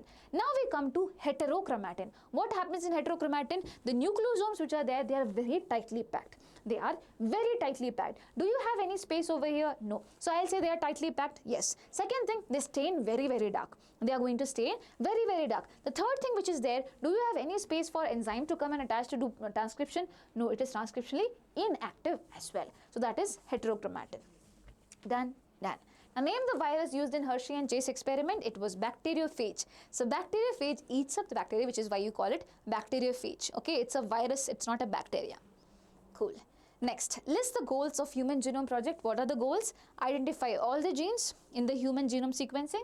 Determine the complete sequence of the DNA. So identify all the genes, determine the complete sequence, store it in a database, improve tool to find the data out there, transfer it to related places out there, and also address the ethical, legal and the social issues which could arise from all of this thing. And please know, remember the organisms whose DNA has been sequenced apart from human beings. So some bacteria out there, some plants like Arabidopsis, rice and things like that, C. elegans. So please remember their names, they can also pop up. Okay, so if at all you're watching this video, you can pause it and go check it out once.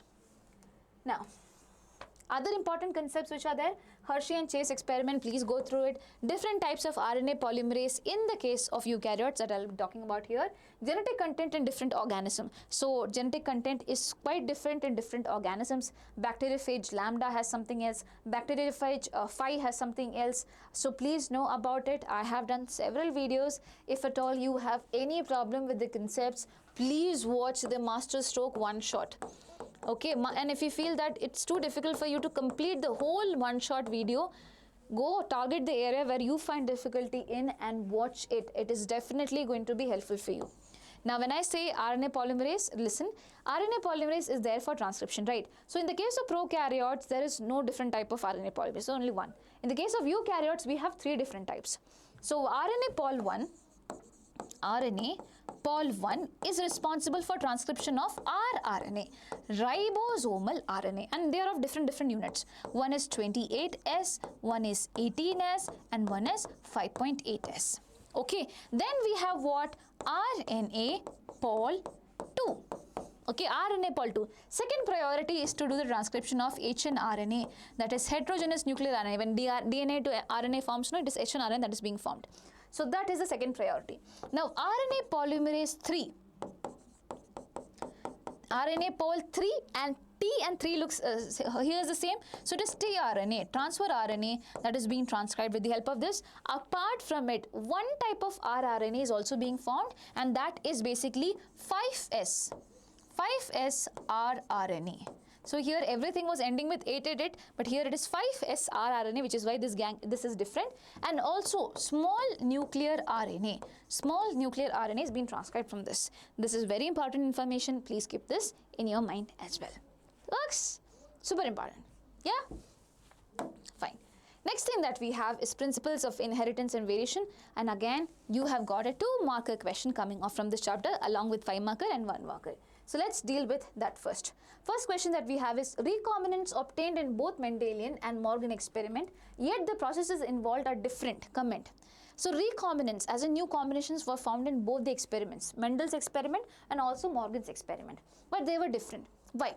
So listen, in Mendel's experiment, what did he do? Basically, he crossed round yellow with wrinkled green. In the first one, all of them were round and yellow, but they were round and yellow like this. Okay, they were not like this. They were round and yellow like this. Fine. So now, when these plants crossed, okay, when similarly I cross one particular plant with this, I got non-parental character. I got new character which was not there in the parent at all. So I crossed round and yellow and wrinkled and green, but I got round and green and wrinkled and yellow along with the parental varieties as well. Why did I get it? Because of one very important reason. That is, here if at all I make the chromosome, it looks like this. Capital R, small r, capital Y, small y, right? When the gametes form, from this pair, only one can go into the gamete, into one gamete, half the chromosomes are going to go. So here it is capital R, from here it can be capital Y, this is one gamete. Again from here it can be capital R, from here it can be small y also. You get it? So what do you get to understand from it? Independent assortment. Alleles of one pair of character, that is shape, are going to independently assort from another pair of character, that is what color. There is no challenge in that I'll only go together, which is why you are able to see non-parental characters out there. So in Mendel's cross, recombination occurs due to independent assortment of the genes. Yes, there was independent assortment that is taking place, whereas in Morgan's experiment, this was not the case. Okay, in Morgan's experiment, recombination occurs due to crossing over between linked genes. So in Morgan's experiment, he said that basically if I have a gene over here which are very close to each other, and if at all I exchange this, both these genes will be always together, they will go together only to the other part, right? So I'll say recombination is less, new combination is less. But suppose one gene is here, one gene is here. Now if at all I do crossing over, what is going to happen? Basically this part, okay, I'll just show it to you. So over here, if I do crossing over, one gene is over here and another gene which is there, it is over here, which I mark in white. Suppose this and this part gets crossed over, exchanged. What is going to happen? I get a new chromosome which looks like this. The yellow part went here. This gene is over here. Am I not getting a new combination of chromosomes out there? Yes. Why? Because these genes are very far from each other. So over here, why is new combinations arising? Because of one very important thing, that is crossing over between the linked genes. There is a crossing over that is happening. That is why we get new parental varieties. Sometimes there won't be much recombination happening. If at all the genes are very close to each other, my dear children, they will go together only. They will not go to separate things. For example, again, there is two chromosomes. These two genes are very close to each other. If at all I do crossing over, what is going to happen? Again, I'll get these two chromosomes here, these two part over here, because they are very close to each other. Then recombination is going to be less. But here, recombination or non-parental varieties are being formed of only one reason, and that is what? Crossing over. Okay? Yes. Fine. So differentiate between linkage and recombination. What is linkage? It is a tendency of genes located close to each other on the same chromosome to move together, right? Recombination means what? It's a process by which new combinations are going to be formed. Linkage, it reduces the chance of new gene combinations. Recombination, it increases the chance of new gene combination. Linkage and recombination both was given by Thomas Hunt Morgan. I've explained it to you in the live in a detailed manner. I'm telling you again, if at all you feel that you need a more explanation, see the live. Yeah? Of top 50 questions. Now identify the symbols used in pedigree analysis. Over here you have a square and a circle and two lines are given. Square stands for male and circle stands for female, and over here when two lines are there, it means mating is happening between relatives. If one line is there, normal mating. If two lines is there, mating between relatives, you also call this as consanguineous mating. Okay, now there is one more thing. A male and a female and a child is being formed, and this is colored. That means the child who is being formed, which is a male, is having a disease. So parents with a male child affected with a disease, that is what you mean by that. Yeah? Yes. And suppose something like this is given, that means sex is not being specified. And if something like this is given, 5 children are being there, but sex is not being specified. If I color it up, 5 children are there who are affected and the sex is not specified. Cool. Now, what is haplodiploid sex determination mechanism? Mention an animal which exhibits this. Haplodiploid sex determination mechanism means if at all an organism has half number of chromosome, it will be this sex. If at all it has full number of chromosome, it will be this sex. Okay, that is what you mean by haplodiploid sex determination. Sex is determined on the basis of number of chromosome that they have, and this is very easily seen in the case of honeybees. In honeybees, my dear children, the females which is there, it will be having 32 number of chromosome, right? Now, when it has to form gametes, it will undergo meiosis. Yeah, that's how gametes are being formed. It will be having half the number of chromosome in each gamete, 16 and 16. What about the males? Males were already having 16 number of chromosomes. They are already haploid in nature. So this is diploid. This female is going to be haploid. Males are always going to be haploid. This guy cannot undergo meiosis again. It just undergo mitosis. Okay, there is no meiosis here, only mitosis. 16 number of chromosomes are here. Now suppose the male and the female gamete are fused. 16 plus 16, 32.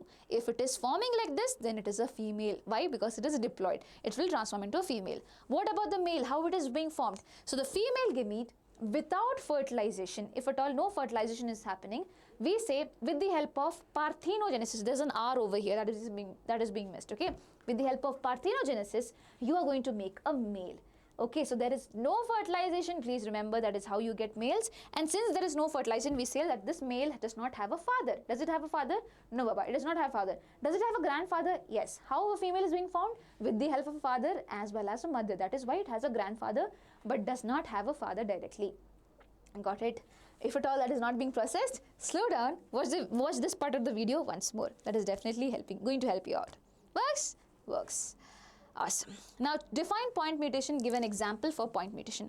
Point mutation means mutation is happening only in a single base pair. Only in a single base pair. For example, I say there is GAG over here. Now instead of A, it is replaced by U. It is replaced by U. What is going to happen? This was coding for another amino acid that is known as glutamic acid. That is known as glutamic acid. Now it is going to code for another amino acid that is known as valine. This is a point mutation when only one base pair is going to be changed. Got it? Cool? Yes. So this is sickle cell anemia as well, where one amino acid is being changed. That is why the whole hemoglobin sequence would be hampered. Perfect. Now, what are the conclusions drawn by T.H. Morgan from the crossing experiment in Drosophila? He said that if at all the genes are tightly linked to each other, they will show lesser recombination. That means if they are close to each other, they will show lesser recombination. If they are very far from each other, they will show higher recombination. So I always give this example. Please listen to me carefully. You and your best friend. If at all you are close, there are less chances that another friend can come into the circle, right? So lesser recombination. You and your friend, if at all you are not close, there is more chance for another person to also come in. More recombination. Got it? That's all. And now we come into the next chapter, that is human health and diseases. So by the way, have you reached until here? I hope you have. Well, my dear children, I hope you are understanding. I might be going in a different pace today because I feel that these are more of like a repeated concept out there, but if at all you have any confusions, please ask me during live sessions. I am really there for you. I do not move ahead without you understanding things, and you know that, right? And today I'm a little bit tired also. So just finish the live off and then had the recording. So yes, yeah, but be there on Wednesday. I have a live session out there. You can be there and ask me doubts. You can note the doubts and ask me then if you have any. And if at all everything is fine, please definitely do not forget to hit the subscribe button and click on the like button as well. I'll just take a quick break and I'll come back. Okay? Perfect. Okay. Yes. So, the first question that we have over here is name the causative organism of the following diseases. Filariasis, my dear children, is caused by what? The filarial worm, which is known as Wuchereria bancrofti or Wuchereria malai. Ringworm is caused by, it's not caused by worm, it's caused by fungus. So two fungus are fighting, epidermophyton and trichophyton. Okay, epidermophyton and trichophyton, they are fighting, and also they are fighting for one very important thing, a small spore that is known as microspore. So microsporum, epidermophyton, trichophyton, they come under. They are the ones that causes ringworm disease. Now malaria we all know, Plasmodium falciparum, Plasmodium vivax, Plasmodium malariae. These are the three things, but the most malignant form of malaria is caused by Plasmodium falciparum. So over here I have the answer for all of your questions. Please go through it. It's super important. Over here, please do not do any conjugacy. Please write epidermophyton. And also, what do you have? Microsporum. Cool? Yes. Perfect. Now, mention the causative organisms for the following disease: Escherichiasis, typhoid and filariasis. Escherichiasis, my dear children, is the one is caused by what? Ascaris lumbricoides, that is a roundworm. Typhoid, which is there, it is caused by what? Salmonella typhi, which is what? A bacteria. Now filariasis is caused by what? Wuchereria bancrofti. We just studied it. The reason I am showing you these questions again and again is that there will be one question coming from the causative organism of this particular disease. 3 diseases will be given. Any 3 diseases, you should be able to know it. Okay, so please go through it. Now, name the causative. See how many times the question was repeated, model question papers. Name the causative organism of the following disease. Ascariasis, we just received Ascaris lumbricoids. Ringworm, we know Microsporum, Trichophyton, Epidermophyton. And then typhoid, it is Salmonella typhi. Okay.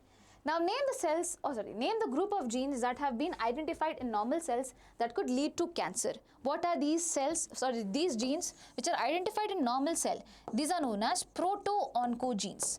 Proto-oncogenes means as in they are not problematic, but if at all they have any mutations around it, basically they can turn the whole cell into a cancerous cell. These are known as proto-oncogenes out there. Now, which techniques are useful in detecting cancers of internal organs? So you have computed tomography, CT scan, you have X-rays, that is radiography, okay, radiography, you have computer tomography, and where you are again using X-rays only, but in computer tomography you get 3-dimensional image of the internal organs. Then you have MRI, magnetic resonance imaging, where you use magnetic fields and non-ionizing radiation for getting an idea about the internal living tissues out there. So these 3 things you can mention, okay. Got it? Now, why are cancer patients often given alpha interferons as the part of treatment? Listen, alpha interferons is a biological response modifier. That means, basically in the case of cancer patient, the immune system is very weak. So, to make it a little bit hyped up, to increase it, motivate it, what do we give? Alpha interferons. They are modifier, they are response modifiers, okay? So, they increase the immunity a bit more. That is why we give it. So, your answer for all the questions are given. Proto-oncogenes is a gene that has been identified in normal cell that can lead to cancer later on.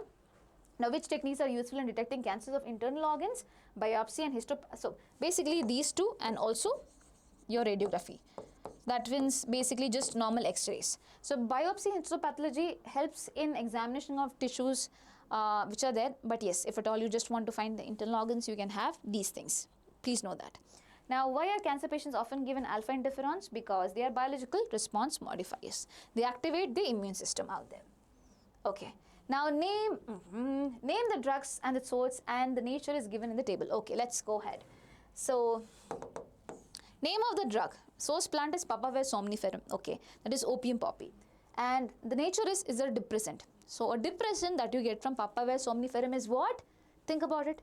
You have 2 drugs, morphine and heroin. Morphine is a sedative and a painkiller. Heroin is a depressant and slows down the body. So, your answer for this question is going to be heroin.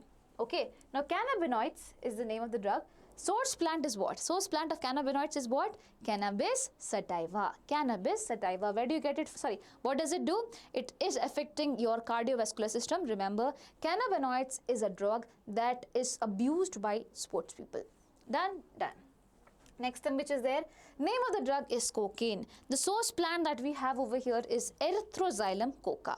Is what? Erythroxylum coca. What is the nature of Erythroxylum coca? Sorry, what is the nature of this particular drug? It affects the dopamine transmission. It actually affects your CNS, central nervous system. In the central nervous system, it affects the transport of dopamine.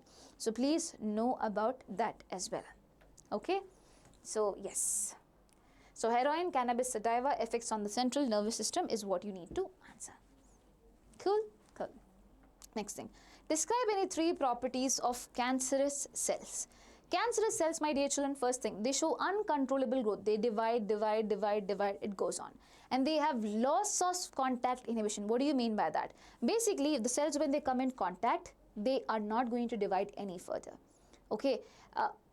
Generally, the normal cells are there. But these cells are not like that. These cells, even though they come in contact, they will keep on dividing. That is loss of contact inhibition. The third feature is metastasis. What do you mean by that? The cells which are there, they can travel throughout the body and can cause trouble at each and every place, at different parts of the body. That is known as metastasis. So these are the 3 properties of cancer cells which you have to remember. Done? Done. Perfect. Now we move on to the chapter evolution. So there are obviously there are more to it. There are more questions to it. And most of them would be 5-marker questions also, which we'll be dealing. And as I said, please check out the top 50 PDF at least and see if at all you are missing out on any important or difficult question out there, because there I have taken so many hot questions. Yes. So in evolution, you have the first question. Comment on the similarity between the thorn of bougainvillea and tendril of cucurbita with reference to evolution. So thorn of bougainvillea, okay, thorn of bougainvillea as well as tendril of cucurbita, how are they related? Basically, they had a common thing that is over here, which is axillary bud. They both came from the axillary bud. So structurally, they came from the same. Originally, they had the same origin, but since they are living in two separate habitats, one where it needs reproduction, one it needs support, right? So which is why it has been evolved differently. So there was a common point from there, they diverged. They show divergent evolution. And these type of organs which do not have any similarity in their functions, but have similarity in their structure are known as homologous organs. So homologous organs show divergent evolution, always remember that. Okay, HD. So thorn of bougainvillea and tendril of cucurbita are homologous organs. Both originate from the same basic structure, that is axillary bud, but perform different functions. Thorn protection, tendril climbing. Evolutionary significance is what? The similarity indicates divergent evolution where structures with common origin evolved to perform different functions due to their adaptation. Okay, works? That's all. Perfect. Next thing, state the evolutionary relationship giving reasons between sweet potato and potato. Sweet potato and potato, my dear children, on the other hand, are going to show something else. So here, suppose there's a stem. The stem basically went ahead and they are forming a storage unit. In this particular case, there is a stem and there are roots. The roots basically have modified to form what? To form storage units. This is a root modification, this is stem modification. Stem modification is potato. Root modification is sweet potato. So you can remember, S is not for stem here. This is ulta. Okay, so here potato is something that comes from stem and sweet potato comes from root. Both of them has a similar function, storage. But do they have a common origin? No. So this is opposite to homologous organs. They are analogous organ. Function is same, but the origin is different. What type of evolution is this? Convergent. Both of them are staying in the same habitat, which is why they have converged to a point that they have similar functions. So always remember AC. Okay, analogous organ, convergent evolution. So sweet potato is a modified root, whereas potato is a modified stem. Both store food but differ in origin as well as structure. Such organs with same function but different origin are known as analogous organs, and their occurrence is due to convergent evolution where unrelated structures evolve similarly to perform the same functions. Okay, done? Done. Let's go ahead with the next question.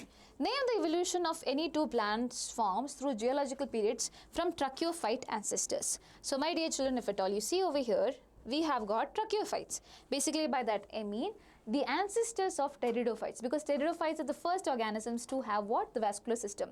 And tracheids is part of a vascular system, xylem, right? So tracheophyte gave rise to rhino type plants. Rhino type plants gave rise to xylophyton. From xylophyton, what did you get? You got spinopsids, which are what? The pteridophytes out there, or basically you got what? Ferns. So you can write this particular thing from tracheophyte, rhino type plant, xylophyton, and then ferns, which is what? A pteridophyte. That evolution can take place. Otherwise, you can also write this tracheophyte, then rhino type plants, then xylophyton, then progymnosperms, yeah, and seed forms, and then angiosperms. Or if you feel it's too difficult for you, just write this xylophyton and then conifers, and that's all. Basically, conifers and ginkgos, all of them, they come under gymnosperms. So here you, from ferns and spinopsids, they are what do you call pteridophytes. These ginkgos, conifers, nettles and cycads, they are basically what? They are gymnosperms. So you can write this, or you can write this, or you can write this also, either way. So for that you need to know the root, and always remember they were ginkgos, conifers, nettles, cycads, and also spinopsids and ferns. They were very much abundant during Jurassic and Cretaceous period of Mesozoic era. Jurassic and Cretaceous period of Mesozoic era. This is very important. And towards the end, you got the what do you call angiosperms. First came the dicots, then came the monocots. First came the dicot, then came the monocots. Monocots came in Cenozoic era. Mesozoic era, these guys were there. Okay, gymnosperms and dicots. Towards the end, you got the dicots. That comes under angiosperms. Fine. So, GCGC. GCGC. Got it? Please remember that. So CC comes first. They came first, then only you got all these things. Fine. Now, draw a label diagram of Stanley Miller experiment in relation to chemical origin of life. So what is that origin of life? Basically, it means that inorganic things came together to form organic compounds, and then later this organic things came together to give rise to life. Didn't understand? Listen to me carefully. Inorganic things, for example, methane, for example, ammonia, for example, water vapor, for example, hydrogen. All of them which were here, okay, they came together under two very important things. Under high temperature, super high temperature, that is 800 degrees Celsius was maintained over here. And this whole setup, if at all you see, there is no leakage over here. Oxygen is not going to be there. There is a reducing environment. There is no oxygen up over here. Now what happens at this particular point of time is that basically, if at all you see over here, there will be liquid water in the trap, and this liquid water will be having amino acid. And amino acid is what? An organic compound. So from inorganic things, you got the organic thing, that is what? Amino acid. Got it? This is super, super, super important. Fine? And only amino acid. Do not go and write that from S.L. Miller's experiment you got nucleic acid and things like that. You got only amino acid. Fine. Now, Australian marsupials and Australian placental mammals explain convergent evolution and adaptive radiation. Justify the statement. So, Australian marsupials, my dear children, are them. Marsupial, mole, numbat and things like that. Placental mammals are them. Mole, anteater, mouse. So, mole, marsupial mole. Anteater, numbat teater. So, numbat anteater. Mouse, marsupial mouse. Why do you see all this thing which is very, very common in nature? They are different organisms. But how do you think they are similar? The name, the structure is almost similar. Why? So, listen to me very carefully. So, initially, my dear children, over here, suppose this is an island. First came Australian marsupials. They moved here, some of them moved here, some of them moved here, some of them moved here, some of them moved here. What type of evolution does it show? Diversion, because they are diverging, right? So, if I talk about Australian marsupials alone, suppose mole and anteater, they showed divergent evolution. They had a common ancestor. But now, suppose I am talking about one more group of organisms that is up there, which is placental mammals. Placental mammals also, some moved here, some moved here, some moved here, some moved here, and some moved here. Basically, what are you doing? Again, here divergent evolution is happening by placental mammals. But if at all you see this, aren't they converging to a point? Aren't they converging to a point? Yes. So when you talk about two organisms in the same place and when they are showing divergent evolution, we say at the end, both of them are converging. They are showing convergent evolution if I talk about them together. Separately if I talk, then divergent. Together if I talk, then convergent evolution. This is very, very important thing. Keep in your mind. Okay, which is why they are very similar in look-wise. And also, yes. So you have to write, in Australia, many marsupials evolved from a common ancestor and diversified into different forms, adapted to different habitats, which is why we say that they show adaptive radiation. They're radiating and they're getting adapted there. Similarly, placental mammals also did that, and since they were in the same habitat, you see convergent evolution. Please know the examples for this. Always remember, placental mammals' name are small, Australian marsupials' name will be big. So, mole, marsupial mole. Anteater, numbat. This is kind of unrated name, so you have to remember it. You might be given match the following question. Mouse, marsupial mouse. Lemur, spotted cuscus. Lemur, spotted cuscus. This is the most frequently asked thing. Again, bigger name is over here. Flying squirrel, flying phalanger. Bobcat, Tasmanian tiger cat. Wolf, Tasmanian wolf. Okay? Perfect. Now mention the evolutionary significance of the following organisms, shrews and lobfins. So, my dear children, I always say farm. What do you mean by farm? Fishes, amphibians, reptiles, mammals. From fishes came amphibians, and the connecting link that you have over here is lob fins. So, they were fishes itself, but their fins were lob fins. So, with the fins, they could walk around. And that is the evolutionary relationship that we have between amphibians and reptiles. So, your modern day frogs and salamanders have come from lob fins. You also call this as coelacanth. Got it? This is super, super, super important. Now, what do you have? Reptiles to mammals.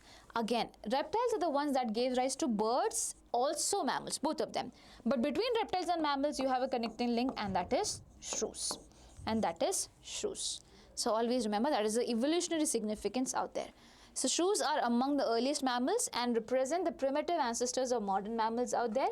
And law fins, they mark a critical step in vertebrate evolution, bridging the gap between fishes and the land-dwelling animals. Okay, yes. Now what are analogous organs? Give an example. The organs which are different in structure and origin but perform the same functions. We know wing of the bird and the bats and the insects, all of them have different wings, but they live in an aerial environment, which is why they have wings. That is a common thing that they have. But do they have the same origin? No. Eye of octopus and mammals, both for vision only, but do they have the same structure? No. One is invertebrate, one is vertebrate. Flippers of penguins and dolphins. Penguin is a bird, dolphin is a mammal. Flippers are both of them there. It's used for swimming itself, but again, not the common origin. Root modification is sweet potato and stem modification in the case of potato. That is also there. Now, state Hardy-Weinberg principle. Explain any 4 factors affecting the Hardy-Weinberg principle. Hardy-Weinberg principle says that the allelic frequency is going to remain the same generation after generation. It will be remaining the same generation after generation. That means, for example, if I talk about this, okay, over here, suppose I am saying capital D, capital D, capital T, capital T is this much, and I say small t, small t, small t, small t is this much. I trying to mean that allelic frequency is like this, and now according to Hardy-Weinberg says that it is going to remain the same. This is how exactly it will be throughout. Do you think that's true? No. What if some tall people came from elsewhere and came over here and settled? You will have more capital T gene. That is known as gene flow or gene migration. Okay, the sum total of genes occurring in a sexually reproducing. The transfer of genes between population of different gene pool which differs genetically but can interbreed is called gene flow. So basically just understand, if at all there is a gene migration happening, if there are people are coming from outside to a different place out there, or some people are moving from here to outside, there will be change in the allelic frequency, which again is going to create an imbalance in the genetic equilibrium. Next thing, genetic drift. For example, some organisms are up there, okay, and suppose these organisms which are up over here, such as I have the yellow beetle and the white ones. So the yellow ones are strictly more in number, but one day suppose a big elephant came and stamped over it. Do you think the allelic frequency is going to remain the same? No. Do you think it's a process that was planned? No. It's a very random process. So this is known as genetic drift. Because of from random changes, there will be change in the genetic frequency. That is known as genetic drift. Now the next thing that we have is mutation. Is what? Mutation. What exactly happens in mutation? You have yellow ones, you have white ones. Suppose you have the new ones being added. Why? Because of mutation. Again, do you think there is a change in genetic frequency? Obviously, there will be. Next thing, recombination. During sexual reproduction, there is crossing over, there is new things being formed, which was not there initially. Don't you think there is a change in genetic frequency? Yes. So recombination is also one. Natural selection, the last one. Natural selection is basically when nature is selecting. The white ones were more before industrialization. The black ones were more after industrialization. So again, the allelic frequency, isn't it changing? Yes. So all these things are the factors that affects the Hardy-Weinberg principle. Please know about it. It's very, very, very important. Okay. And if at all you have seen the graphs also, in natural selection there are 3 types of graphs. One is stabilizing. For example, you say capital T and small t is there. None of them are tall or none of them are dwarf. In between, you get the middle character, that is medium heightedness. This is what? Stabilizing selection. Okay. Then over here, you have capital T and you have small t. Both of them are being selected. Both the organisms are there. Both the extremes are being selected. This is going to be known as disruptive selection. And then suppose over here you have capital T and over here small t. Only one is being selected. That is known as directional selection. Only one extreme is selected. That is known as directional selection. These are the few important things that you have to keep in mind. Done? Done. Now comes the next chapter, that is microbes in human welfare. So before I go enter into microbes in human welfare, I just want to see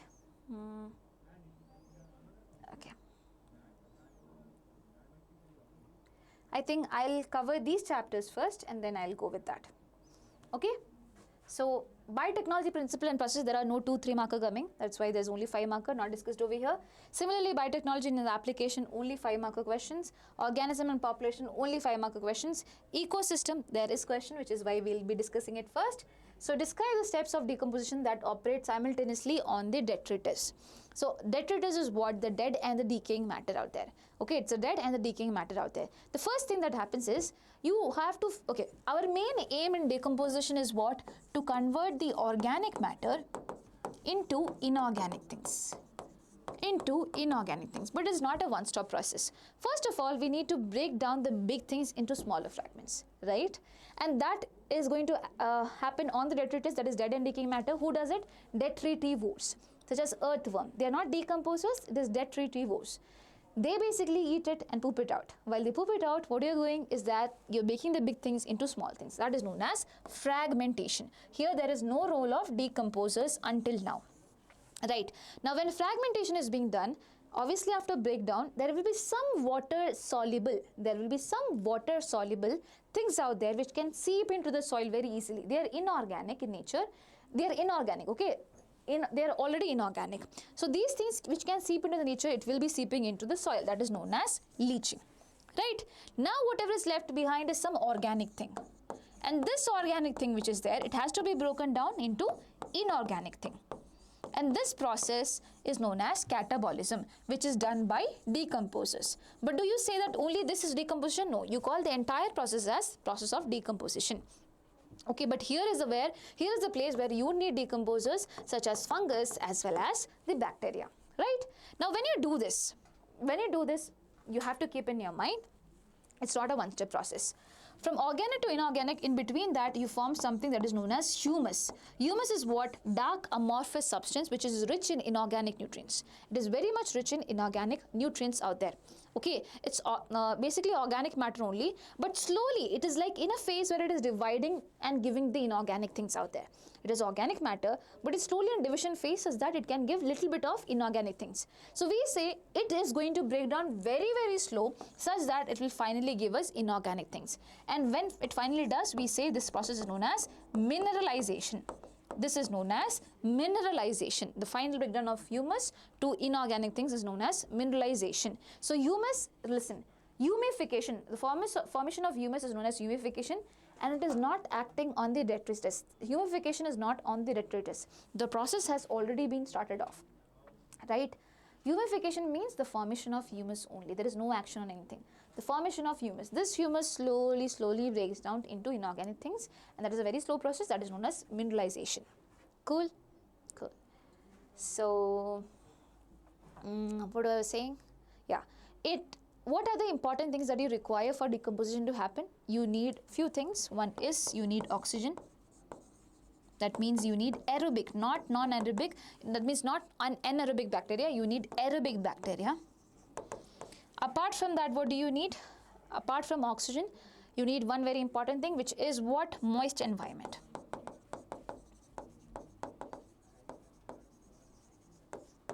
You need moist environment. Apart from moist environment, what do you need? Basically, you need warm temperature. Apart from that, if at all the substances which are being broken down, the detritus which is rich in nitrogen or basically carbon, it will be very easy. It will be very easy for the decomposer to break down. If at all it is ulta, if at all there is anaerobic condition, obviously it will not happen. If at all the temperature is very low, it will not happen. That is why in the case of aquatic ecosystem, the temperature is very low inside the sea. That is why detritus food chain is not prominent. Its grazing food chain is prominent. You will have producers and consumers on it. That is very prominent. In the case of terrestrial environment, my dear children, detritus food chain is something that is prominent. That is this one.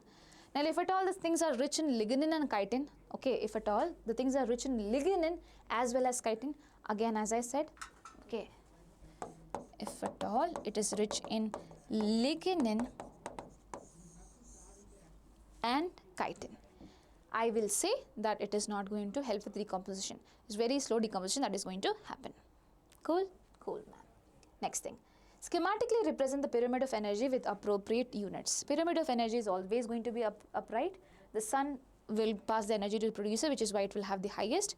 It is 10,000 joules, then it will 10% of 10,000 joules, 1,000, then 100, then 10. That is how it goes. Okay. So 10% law states that only 10% of energy is going to be available at one trophic level, is transferred to the next. So while the rest is lost as metabolic activities. Yeah. Now ecological pyramids have limitation. Does it have? Yes. In pyramid, my dear children, do you ever consider food web? You only consider one organism, is the organism, it goes on. Tiger is here, deer is here, rabbit is here. Tiger, will it say that I will not have rabbit, I will only have deer? No. There is a food web that is ongoing, but it is not being considered. Second thing, do you consider decomposers? No. It is very important. It's playing a very important role in our nature, but we still do not consider decomposers. That is the thing. Third thing, do we consider one organism in multiple trophic levels? For example, human beings can eat plants. It can also eat animals. But do we consider one organism in multiple trophic levels? No.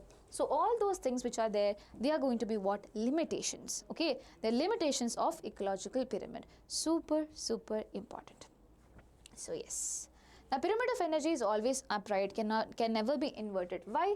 Because energy decreases at higher trophic levels. Energy is transferred from one trophic level to the next. And while it does, it is not 100% efficient. There will be some loss in energy, right? That is one reason. Now, and when each step it goes, there will be inefficient energy transfer, the same thing, can act it up, and decreasing biomass and organism. Listen, at higher trophic levels, there are fewer organisms up there, right? Such as apex predators compared to lower levels. This also reflects the decrease in energy. Why do you think apex predators are less? You do not see multiple tigers out there. Why? Because they are not getting enough amount of energy to be sustained. By the time it reaches up there, it will be less. So how can you expect something ulta to happen? No, right? And ecosystem stability. An upright pyramid supports the ecosystem. If at all there is, the thing that I am eating does not give me energy. I am giving that, but it does not make sense, right? So for ecological stability also, please understand, the pyramid of energy always has to be upright. Done. Next thing, mention the functional components of ecosystem. What are the functional components? Productivity. Productivity has to happen. Decomposition. Whatever is there, it has to be decomposed and back to the earth. That is how new things will be coming up. Energy flow and also nutrient cycling. These are the four functional units or functional components of an ecosystem. There's a term that is known as standing crop. What do you mean by standing crop? Standing crop means the amount of living biomass at a particular time in a particular area, and it is usually measured in dry weight. Okay, it is usually measured in dry weight. That is what you mean by standing crop. The amount of living biomass of number of organisms present in a unit area per particular time. Okay, my energy level is now very less, which is why you can clearly see it. Okay, let's try. Let's go ahead. Biodiversity and conservation. That is the next thing that we have. So differentiate between ex situ and in situ conservation. What is the difference between that? Ex situ means in situ means you are conserving organism in their natural habitat. For example, I go to a forest. Forest is a place where organisms live, and conserving organism up there. Right? This is in situ conservation. I have multiple things. For example, wildlife sanctuaries, I have national parks, I have sacred groves. Okay, all of them, they come under in situ conservation. Conservation of organism in their natural habitat. Ex situ conservation means I am conserving organism in outside their natural habitat actually. For example, zoological parks, botanical gardens. I am bringing organisms from elsewhere and keeping here and safeguarding them. So zoos, botanical gardens, seed banks, everything, they come under what? Ex situ conservation, right? So here protects the entire ecosystem in the in situ conservation. In ex situ conservation, only selected species are going to be conserved. And now there is an advanced question on the basis of that, and that is, just a second, okay, I'll check if it is there. Yes. That is, write two advanced techniques in ex situ conservation. Advanced techniques. If at all they are asking you advanced techniques in ex situ, understand it is cryopreservation, tissue culture, IVF. What is happening over here? This is not normal, just like zoological park or botanical gardens or wildlife safari parks. Remember, wildlife safari parks is ex situ, wildlife sanctuary is in situ. So over here, cryopreservation is when you are preserving the gametes, obviously outside, right? And it is done in -196 degrees Celsius in liquid nitrogen. This is ex situ conservation. Apart from that, there is tissue culture. Tissue culture, basically over here, taking a part of the plant, I am making multiple plants out of it, right? Again, this is what ex situ conservation. Both of these places, they are advanced techniques out there. Apart from that, you have IVF, in vitro fertilization. Apart from that, you have seed banks. All these places, all these things, my dear children, they come under an advanced form of ex situ conservation. Always remember that. Now, we come back to this question. Mention the evil quartet of biodiversity loss in a given habitat. The 4 evil things. Evil quartet as in 4 things that leads to biodiversity loss. First one is habitat loss and fragmentation. Organisms are living up over here. I cut up this particular place, I fragment it, I make new buildings out there.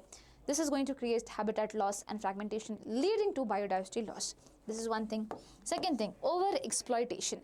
If at all there is organism, for example, Russian cow, which was there, my dear children, it got extinct. Stellar sea cow. Yeah, stellar sea cow, which was there, it was from Russia. It got extinct. Why? Because people over-exploited it, hunted it too much, that it got extinct altogether. Passenger pigeon was also something like this. Now, alien species invasion. For example, I find that this particular organism is really good. I take it from there and I bring it over here. But since I bring it over here, it does not have any natural competitor over here. It will spread and it might outcompete the native organisms out there. Okay, it can lead to extinction of the native organisms. So that is the next one. Next thing is co-extinction. That is also a reason. That means if one organism becomes extinct, the other organism which is dependent on it will also become extinct. That is known as co-extinction. Okay, so these are the 4 evil quartet of biodiversity that you need to have an understanding of. Next thing. Define biodiversity, right? Any 2 types of biodiversity. Biodiversity refers to what? Variety of life forms which are there. There are multiple type of diversity. One is genetic. Genetic means over here variations is between in the genes within the species. So within the species, my dear children, you see variety of genetic factors out there. For example, the most famous thing is Rauwolfia vomitoria. This is a plant that produces reserpine, which is a thing out there, which is a component out there. Now, there are different type of Rauwolfia vomitoria. Okay, they're in the same species, different types. And how do you think that is they're different? Depending on the concentration of reserpine that is being produced. On that particular case, in that particular understanding, you get that, okay, they are genetically diverse. Similarly, if at all talk about rice, there are 50,000 varieties of rice in India. If we talk about mango, there are thousands varieties of mango in India. Okay, so please remember, these are genetic diversities example. Now, species diversity. Diversity is in the species level. For example, we say Western Ghats, which is there in Karnataka, Maharashtra, these have greater amphibian species than Eastern Ghats. Then Eastern Ghats, Western Ghats will be having what? Greater amphibian species. So that is on the species level. Now, ecological diversity, diversity at the ecosystem level. For example, desert, rainforest, things like that. Can I proudly say that India has greater biodiversity than ecosystem biodiversity than Norway? Obviously. So Norway is a Scandinavian country, and basically we in India have more ecosystem diversity than that, because we have deserts, we have rainforest, we have coral reefs, we have wetlands, estuaries, mangroves, a lot of things are there. So basically ecological diversity is also cleared, right? Always remember, greater amphibian species in Western Ghats than Eastern Ghats. Yeah, and ecological diversity, I give you an example for that also. Next question. What do you mean by endemism? Endemism means basically endemic species are the organisms that are not found elsewhere. They are only found in one particular area. They are very unique. And I'll tell you one very important thing. When we talk about in situ conservation, the first thing that we study is biodiversity hotspot. These hotspots are the area where the endemic species are very, very high.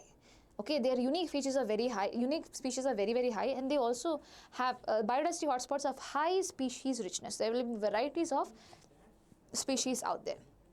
Okay, so that is what do you mean by endemism. Endemism is basically species which are confined to one specific area, they are not found elsewhere. Okay, that's all. Now, right, any 2 causes of biodiversity loss? I told you, habitat loss and fragmentation. Apart from that, overexploitation. Anything can be coming under this. We have spoke about that.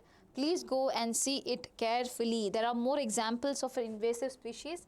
I think it's over here also. Yes, it is here. I'll be talking about that as well. But yeah, please know about it. Now, give 2 examples of sacred groves in India. Sacred groves are what? In situ conservation. Conservation in the natural habitat. Right? So, suppose this is a place where I have very good religious attachment. And when I am saving this place, I am saving all the organism, whether it's plant, whether it's animals, all of it. Right? So, this is sacred groves. I'm basically conserving the nature as a whole. Examples for this is Khasi and Jaintia Hills in Meghalaya, Aravalli Hills in Rajasthan, Western Ghats of Karnataka as well as Maharashtra,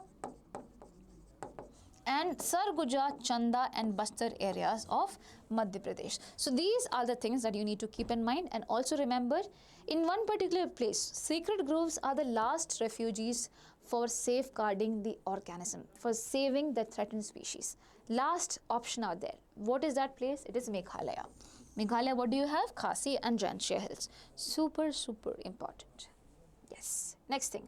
There are many reasons for conserving biodiversity. Briefly explain the reason for conserving biodiversity under narrowly utilitarian point of view. So there are three things. One is narrowly utilitarian point of view, second is broadly utilitarian point of view, third one is ethical point of view. So according to narrowly point of view, we should be conserving the nature for the direct benefits that we get. For example, food, for example, medicine, for example, industrial products, for that is tannins, resins, gums, fiber and all of this thing. And also for economical value, for example, trade, tourism, okay, trade, tourism for generating income, things like that. So basically, these are the reasons why you should be conserving nature according to narrowly point of view. Always remember, direct benefit, if at all you're talking about that, then it is this. Food, medicine, products such as tannins, resins, gums, fiber, anything. And also for economical value as in tourism, for promoting, for getting money out there, then it is this. Broadly utilitarian means you are safeguarding the nature because of the, what you call, ecological services or ecosystem services it provides. That means pollination or basically air or aesthetic value. Okay, for aesthetic value, you find it really good after going and sitting in the park. Or for all those reasons, you are going to safeguard, that is broadly utilitarian. And there is ethical utilitarian point of view, according to which you should be safeguarding them because of their intrinsic value. There is a value. All of them have a right to live. That is the reason you should be conserving. Yes? So that is very, very important thing. Please write the answer like that. Now what do we have? Mention 4 evil quartet which causes depletion of biodiversity. I already told you habitat loss and everything is there. I'll explain the ones which are very difficult to understand. For example, alien species introduction or invasion. So over here you have few examples. One is water hyacinth, that is Ecornia. Other one is lantana, and the other one is Parthenium. So water hyacinth, lantana as well as Parthenium, all of them are invasive species which you brought, and basically these invasive species cause problem to the normal native organisms out there. These are plant invasive species. Apart from that, there is Clarius garipinus, okay, Clarius garipinus, which was introduced, and after its introduction, what happened is that the normal catfishes which were there, they got extinct, okay, they got extinct. That is animal one. Apart from that, there is also one more example, Nile perch. So Nile perch was introduced into Lake Victoria. When Nile perch was introduced into Lake Victoria, it's a very big organism, okay. It caused the extinction of the native cyclid fishes out there. So that is one more example that we have under alien species invasion. Okay. Then there is co-extinction. When one species become extinct, dependent species may also become extinct. For example, plant pollination thing you can give. Fine. Now, there's also among vertebrates, which group of animals has the higher number in global diversity? Listen. In vertebrates, if at all you talk about vertebrates, it will be fishes. So farm, F-A-R-M. Inside, in between, you have B. So you can just have that. Fishes are the ones that are more in vertebrates. If we talk about animals in general, it will be insects. It will be insects. By the way, among animals, plants and everything, which one has the highest thing? 70% of them is animals. Always remember, it's animals that is more. In animals, it will be insects. Animals, it will be insects, combining invertebrates and vertebrates. Now, in the case of plants, it is going to be fungi. Okay, it is going to be fungi. And according to your NCERT, it is written that basically total amount of fungus is total of fishes, amphibians, reptiles as well as mammals out there. So have that also in your head. Just go through it once. Cool? So 70% of them animals, out of that insects, but if at all you're talking just about vertebrates, then fishes. Okay. Alien species invasion causes decline or extinction of indigenous. Indigenous means the native species out there. Justify the statement by giving 3 examples. So Nile perch introduced into Lake Victoria in East Africa led eventually to the extinction of what? the unique assemblage of 200 species of African cichlid fish. I told you. So Nile perch in Lake Victoria in Africa, when it was introduced, cichlid fishes in native African species were being lost. Now carrot grass, Parthenium, lantana, water hyacinth, basically they are all invasive species. African catfish, Clarius garimpinus, led to the extinction of the native catfishes out there in the rivers. This thing. Done? Done. Briefly explain the significance of David Tillman's long-term ecosystem experiments using outdoor plots. So what was the experiment about, David Tillman's experiment about? He said that increased biodiversity, which is there, enhances productivity. If at all there is too much amount of biodiversity, obviously productivity will be increased. There will be more options available for the organisms to live, which is why it will lead to stability. It will also lead to stability. So ecosystem with higher species diversity show greater primary productivity. Agreed? Yeah, more production will be there as different species utilizes resources more effectively. Right? The multiple species are there. They do not rely on the same resources. Or if at all they do, they can probably compartmentalize among themselves and utilize the resources accordingly. Now, if at all it's the same type of species, they will all compete for the same resource, right? Now, this will lead to what? Stability in the ecosystem. Diverse ecosystems are more stable than the resilient ones. Okay? So, at least why it is diverse in, when it is diverse, some organism can sustain some problems. Some organism will not. The organism that does not, it goes off. But the ones that will be there, stays there, right? So, obviously, it will not lead to mass extinction of things. Then, resource utilization. Biodiverse plots utilize nutrients and sunlight better. So, again, as I said, if different organisms are there, they will be able to utilize each and every resource nicely. They are not fighting for same resource. They have multiple resources, which is why resource partitioning can also be done very smoothly. Cool? So, that is what David Tillman had to say. And yeah, there is one more thing, that is species richness with increased area explored. So, this was given by Alexander von Humboldt. This is a very important thing. So, there is a graph that is being made and it goes like this. Very simple, okay? This is time and this is the species richness. So, according to Alexander von Humboldt, he said that species richness increases along with the explored area, but only up to a certain limit. That is why you see a graph like that. Only up to a certain limit. That means if I move out of the studio, I will be able to see more species. If I move out of that area, I will be able to see more species. But obviously, there will be an end. I will not see endless number of species. There will be stagnancy up there, right? This is denoted by S is equals to CAZ. Now, you might be wondering, how does this particular formula come in? Listen. If I write species richness is directly proportional to A, if I write species richness is directly proportional to A, do you think it's correct? That means more species richness, more area explored, or basically more area explored, more species richness should be there. But here there is a stagnancy. That means I should be writing it like this. Species richness is proportional to area explored, but up to a certain limit. But up to what? A certain limit. Now, if at all I remove this proportionality constant and I put it C instead of it, then it will be S is equals to CAZ. So, this particular thing shows S is equals to CAZ. Got it? Fine. Now, if I take the log value of it, then it will be log S is equals to log C plus log A. What happens to the Z? Z comes in front. Okay. What is Z?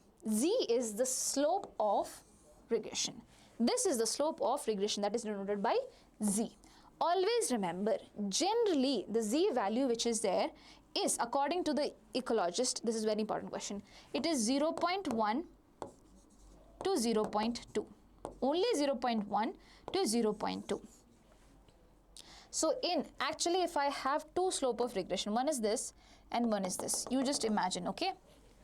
If I take this into consideration, what do I going to understand? With this much amount, sorry if I wrote time over here, I'm so sorry. It's area. Okay, with this much amount of area, I only see this much species richness. That means the slope of regression is going to be down. This is not very steep, this is down. The value of it is coming out to be 0.1 to 0.2. Now, if I go to, okay, or basically, just a second.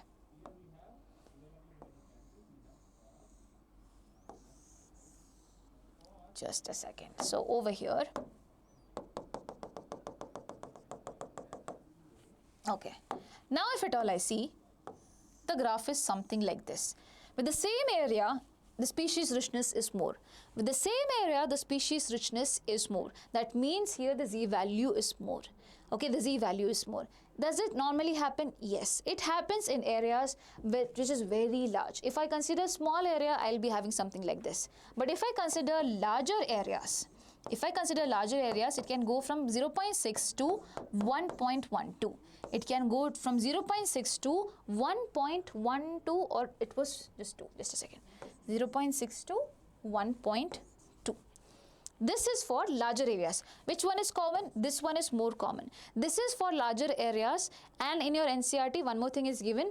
In the case of frugivorous in a place where you have so many frugivorous organisms, that means organisms that eats on fruits and things like that, you will see a variety of frugivorous plants, which is why there the slope of regression is 0. Sorry, it is the value for this would be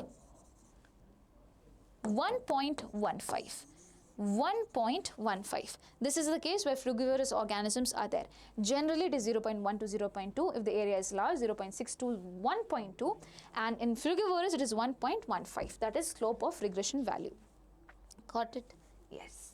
So I'll make you read that also. So we had done small regions, Z values range from 0.1 to 0.2, showing a moderate species area relationship. Does not show that, okay, more area explore, if I explore more area, more species will be there. That is not being proved up there. Okay.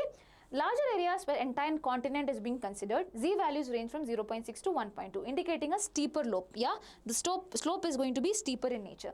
Now, example, frugivorous birds and mammals in a tropical forest. If at all I consider frugivorous birds and mammals in a tropical forest, their Z value is 1.15, showing a high dependence of species richness on the area size. So if at all Z value is more, that means species richness and area is somewhere associated.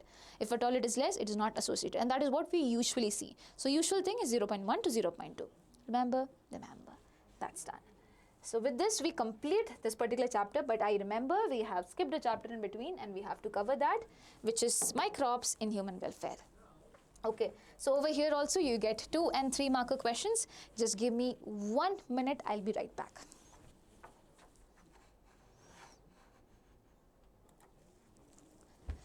Okay, let's go ahead. So the first thing is describe briefly the primary treatment of sewage. So I will talk about the sewage together itself. Primary treatment, secondary treatment, that will be a big thing to do. So let's talk about that first, and then we'll go with anything up there. I think then half of the chapter is being done already. So listen, first thing that we have is treatment, right? And that is primary treatment. What do you mean by primary treatment? Primary treatment. Where do you do it? You do it in settling tank. You do it inside a tank that is known as settling tank. Why? You want the larger things to settle down. You want the things that can float to float around. The floating things are removed through the first thing that is known as filtration. And the things that are sedimenting down, you remove this through sedimentation. So you have filtration and you have sedimentation. Now whatever is left behind over here, that is known as the primary effluent. The primary effluent. What do you do with that? That goes for secondary treatment. In secondary treatment, you put it inside the aeration tank. Aeration tank means basically here air is going to be supplied. Why aeration tank? This is the most important thing here, because aerobic bacteria which is there, the ones that needs oxygen, is going to act on the organic matter of the primary effluent which is there. Can they do it alone? No, they require some fungal filaments also. Together this fungal filaments and aerobic bacteria form something that is known as flux. What does the flux do? Basically they act on the organic matter. For acting on it, do you think it needs oxygen? Yes. So can I say the biochemical oxygen demand? The demand for oxygen will be high if the organic matter is more? Yes, I can say that. Now on the other hand, my dear children, I will be also saying one more very important thing. If at all the organic matter is less, that means the aerobic bacteria is less. If aerobic bacteria is less, the demand for oxygen is also going to be less, right? So I will measure the pollution by finding the BOD. If BOD is less, I understand aerobic bacteria is less, that means probably organic matter will also be less. So I have to work in here until the BOD becomes reduced. BOD, flux, super important. Flux is what? A combination of aerobic bacteria and fungal filaments which acts on the organic matter, causing reduction in the pollution are there. BOD is a sign for pollution. We get to understand the demand for oxygen in a particular time out there from the aerobic bacteria, by the aerobic bacteria. Now once it has been done, I transfer it again back into a settling tank. The name of the tank is important, settling tank. What is happening in the settling tank? All the flocks which is there, it is going to be accumulated over here in the settling tank. What about the other things out there? What about the rest of the things which is up over here? Okay, what about the things which is rest up over here? It is going to be transferred to some river or stream because it is already clean. Now whatever is kept over here, the flocks which is there is now known as activated sludge. Why do I call it activated sludge? Because my dear children, it is just flocks, and basically it is now going to be treated again. By the way, some amount of it is given back into the aeration tank so that the next time something comes, it can be treated. You need some aerobic bacteria, right? So it acts like an inoculum as well. Please remember that. Now, what do you do with the activated sludge? The activated sludge you find in the settling tank, and later you transfer it to the next thing, that is anaerobic sludge digester. What happens in anaerobic sludge digester? Over here, my dear children, there is no oxygen. Remember, there is no oxygen. There are anaerobic bacteria. Anaerobic bacteria, they do not need oxygen, and this anaerobic bacteria, my dear children, are going to act on the flock, or basically the activated sludge, the aerobic bacteria as well as the fungal filaments, producing what? Producing the biogas. What is the biogas made up of? Biogas is made up of methane, which is known as CH4. Biogas is made up of H2S, hydrogen sulfide. Biogas is made up of CO2. Three gases comes together to form biogas. Always remember that. So know the flow of it and you know the whole thing. Okay, so we'll remove the multiple form of questions that have come. The first one that is there is this. Briefly define the primary treatment. First one, in primary treatment, what do? You do is the first physical step in the wastewater treatment. Floating debris is removed by filtration. Grit is removed by sedimentation. The settled solid is the primary sludge. The upper clear liquid is known as effluent. This effluent is sent for secondary treatment. That's all. So filtration and sedimentation is something that you have to write for sure. Now I'll come to the next thing. What are flocks? Write their significance. Flocks are loose aggregates of aerobic microorganism, especially aerobic bacteria with fungal filaments. What is significance? They break down the organic matter. This reduces the BOD. Lower BOD means reduced pollution. They help in purifying the sewage. Done. Done and dusted. Now what do we have? We have stages of, explain the stages of sewage treatment. You know that I have written over here. You will get the PDF, join the WhatsApp channel, everything is sorted. The same thing that I explained over here is being put in the terms of words. You can just go through it. Now what do we have is this thing. That is, explain the role of fungi as biofertilizer. Listen, fungi, how can it act as a biofertilizer? Fertilizer is something that increases the nutrient quality of the soil. An organism can also increase the nutrient quality of the soil. How do you think so? By basically doing one very important thing, by absorbing something for the other plant. So suppose this is a plant with the roots and everything. This is the root. Along with the roots, you have some combinations out there, that is of the fungus. What does this fungus do? Fungus go deep into the soil and enhances the absorption of phosphorus. Enhances the absorption of phosphorus. Here phosphorus is what? A very important thing. Okay, very important nutrient, and that is letting the plant grow. Apart from that, this particular, so that is the reason why it is acting like a biofertilizer. Okay, apart from that, please know the fungus has some other functions also. It increases resistance. Resistance to what? Pathogens. It increases tolerance. Tolerance to what? Drought conditions, salinity and things like that. Okay, and always remember they have a symbiotic association. Why? Because the plant roots provide food to the fungi. Fungi, which belongs to the glomus, my dear children, it absorbs phosphorus, it provides resistance, tolerance, and also increases overall plant growth and development. Overall plant growth and development, that is also important. It does not help in any increase in yield. There is no increase in yield that has been affected by this. So this is the role of fungi as a biofertilizer. Got it? Got it. Now the next thing that I have is mention the uses of following bioactive agents. Streptokinase. Streptokinase, what does it do? It is a clot buster. It bursts down the clots. It is used in patients who are having myocardial infarction or basically heart attack.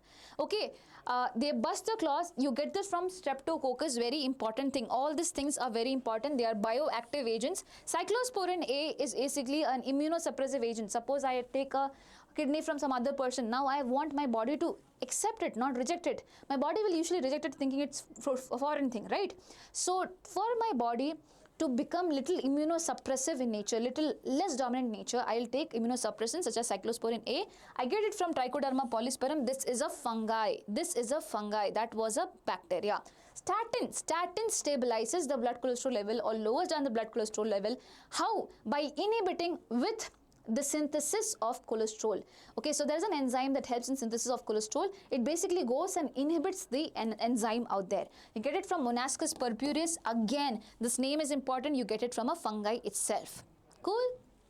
Cool, ma'am.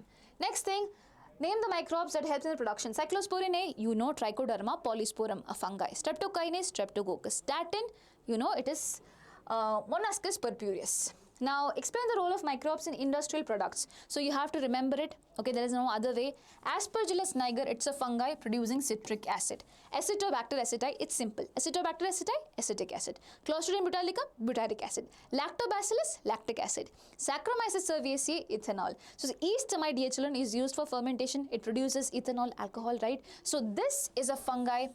Okay, sorry, this yeast is a fungi. Aspergillus niger is also a fungi. So citric acid does not have a name in common in over here, which is why you might forget it. Please remember it. Aspergillus niger, citric acid. Yeast, Saccharomyces cerevisiae, ethanol. Apart from it, Penicillium notatum, penicillin. That is the first antibiotic. Penicillium notatum. Penicillium notatum. It's a fungi. It's a fungi. Streptococcus, Streptokinase, Trichoderma, you know that. Okay, so please know all of it. Apart from that, pectinase, okay, pectinase, protease and everything, which is very much important for clearing up the mess in the bottle juices out there. It brings out clarity. Please know that. Lipase is used in what detergents to remove the oil stain. Lipase acts on the lipids. So that is also there. Now explain the role of microbes in household products. You have to talk about lactic acid bacteria that converts milk to curd, and while it does it, please remember it improves the vitamin B12 quality. It increases the amount of vitamin B12. Next thing, baker's yeast, Saccharomyces cerevisiae, is used for making bread.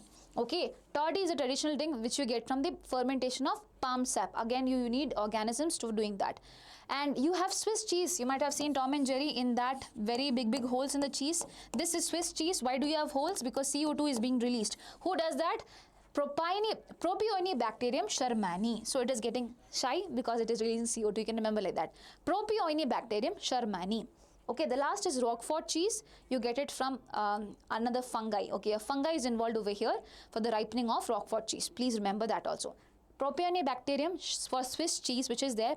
Propionibacterium shermani, SS. Always remember SS. Over here, it is a bacteria.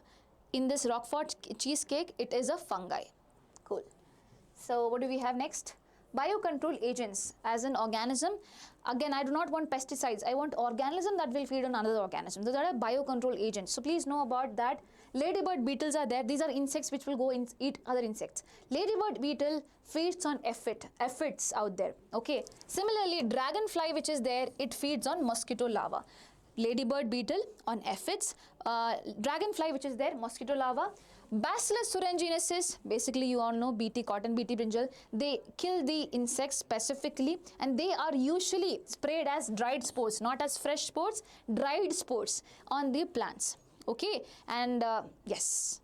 Now next thing is fungal biocontrol agent, Trichoderma. Trichoderma polysporum produces cyclosporin A. Apart from that, Trichoderma fungi is also there in the root of the plants, and they do not allow another fungi to grow. Okay, then you have viral biocontrol agent, baculoviruses. They come under nucleopolyhedrovirus. Very important. Baculovirus, they come under nucleopolyhedrovirus. They infect only specific insect pests out there. Okay, so these are the things that you need to remember. Please go through it. All of them super important. Biofertilizer, mycorrhiza fungi you studied. The mycorrhiza is basically fungi on the root of the plants, about which we studied, right? Apart from that, there is nitrogen fixing bacteria. Always remember, in bacteria, two things you have to remember. One is nitrogen fixing plain bacteria that do not make their own food. One is cyanobacteria, who has the ability to make their own food, and also they help the plants as well. That is, in cyanobacteria, you have ano. Instead of uno, you have ano. Anabenna, nostoc, and oscillatoria. Anabenna, nostoc, oscillatoria, they basically again fixes the atmospheric nitrogen, because plants cannot take the nitrogen out there. It is having triple bonds, it cannot break it by own.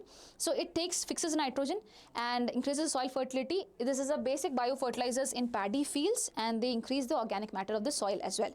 Whereas when you talk about plain bacteria out there, nitrogen fixing bacteria, first one you have is Rhizobium. Rhizobium has a symbiotic association. It always is in relation with the plant itself. It fixes nitrogen for the plants, in the leguminous plants. Apart from that, you have free living bacteria, as in these organisms are free living, they are not symbiotic association. They live free, they do their own work only. And over here, example is Azospirillum and Azotobacter. They also fix nitrogen. Okay, so this is symbiotic, this is free living, and this makes their own food by themselves. Cool? Cool. Now what do we have? We have explained a typical biogas plant with a neatly labeled diagram. So over here in the biogas plant, what do you have? Here you fill the dung and the water, you mix it up. In the dung, what do you have? In the dung, you have Methanobacterium. Methanobacterium, they are anaerobic bacterium, anaerobes. They act on aerobic things, or they act on aerobic matter and organic matter, and they produce what? Biogas. So that is a logic. So this dung has the Methanobacterium. It's now over here passed in a digester. In the digester, they will be producing the gas out there, biogas, methane, H2S, as well as CO2, and that is going to be going to different households. Whatever is left behind is passed into the sludge, and this sludge is used as fertilizers or manure. That is the only logical thing. So know the diagram of it. Remember, methanogens are anaerobic in nature. They can never be aerobic. And when I say biogas, it's not just methane. It's not just CH4. It is also H2S, hydrogen sulfide, or you can be H2 also, hydrogen as well. And then CO2. And then CO2. So the technology of biogas production was developed in Indian Agriculture Research Institute, which you call as IARI, and also Khadi and Village Industries Commission, KVIC. This is very important. These two organizations came together for the biogas production. Okay, and this diagram is important. You need to know it. Done. And now we are finally done with this. I hope this video had helped you in some ways. I really hope. If you have any queries that you want to ask me, please let me know. And as I said, please come for the live. In live, we interact even more. You can ask me live doubts also. I also love asking, being with you guys in the live. So yes, do let me know if at all you like the video in the comment section, and make the best use of it. Go through the PDF. You'll get the PDF in the WhatsApp channel. So may join our WhatsApp channel as well. Yeah. Do not forget to hit the subscribe button if at all you have not. Lots of love from JJ ma'am. Please take care of yourself. Bye-bye.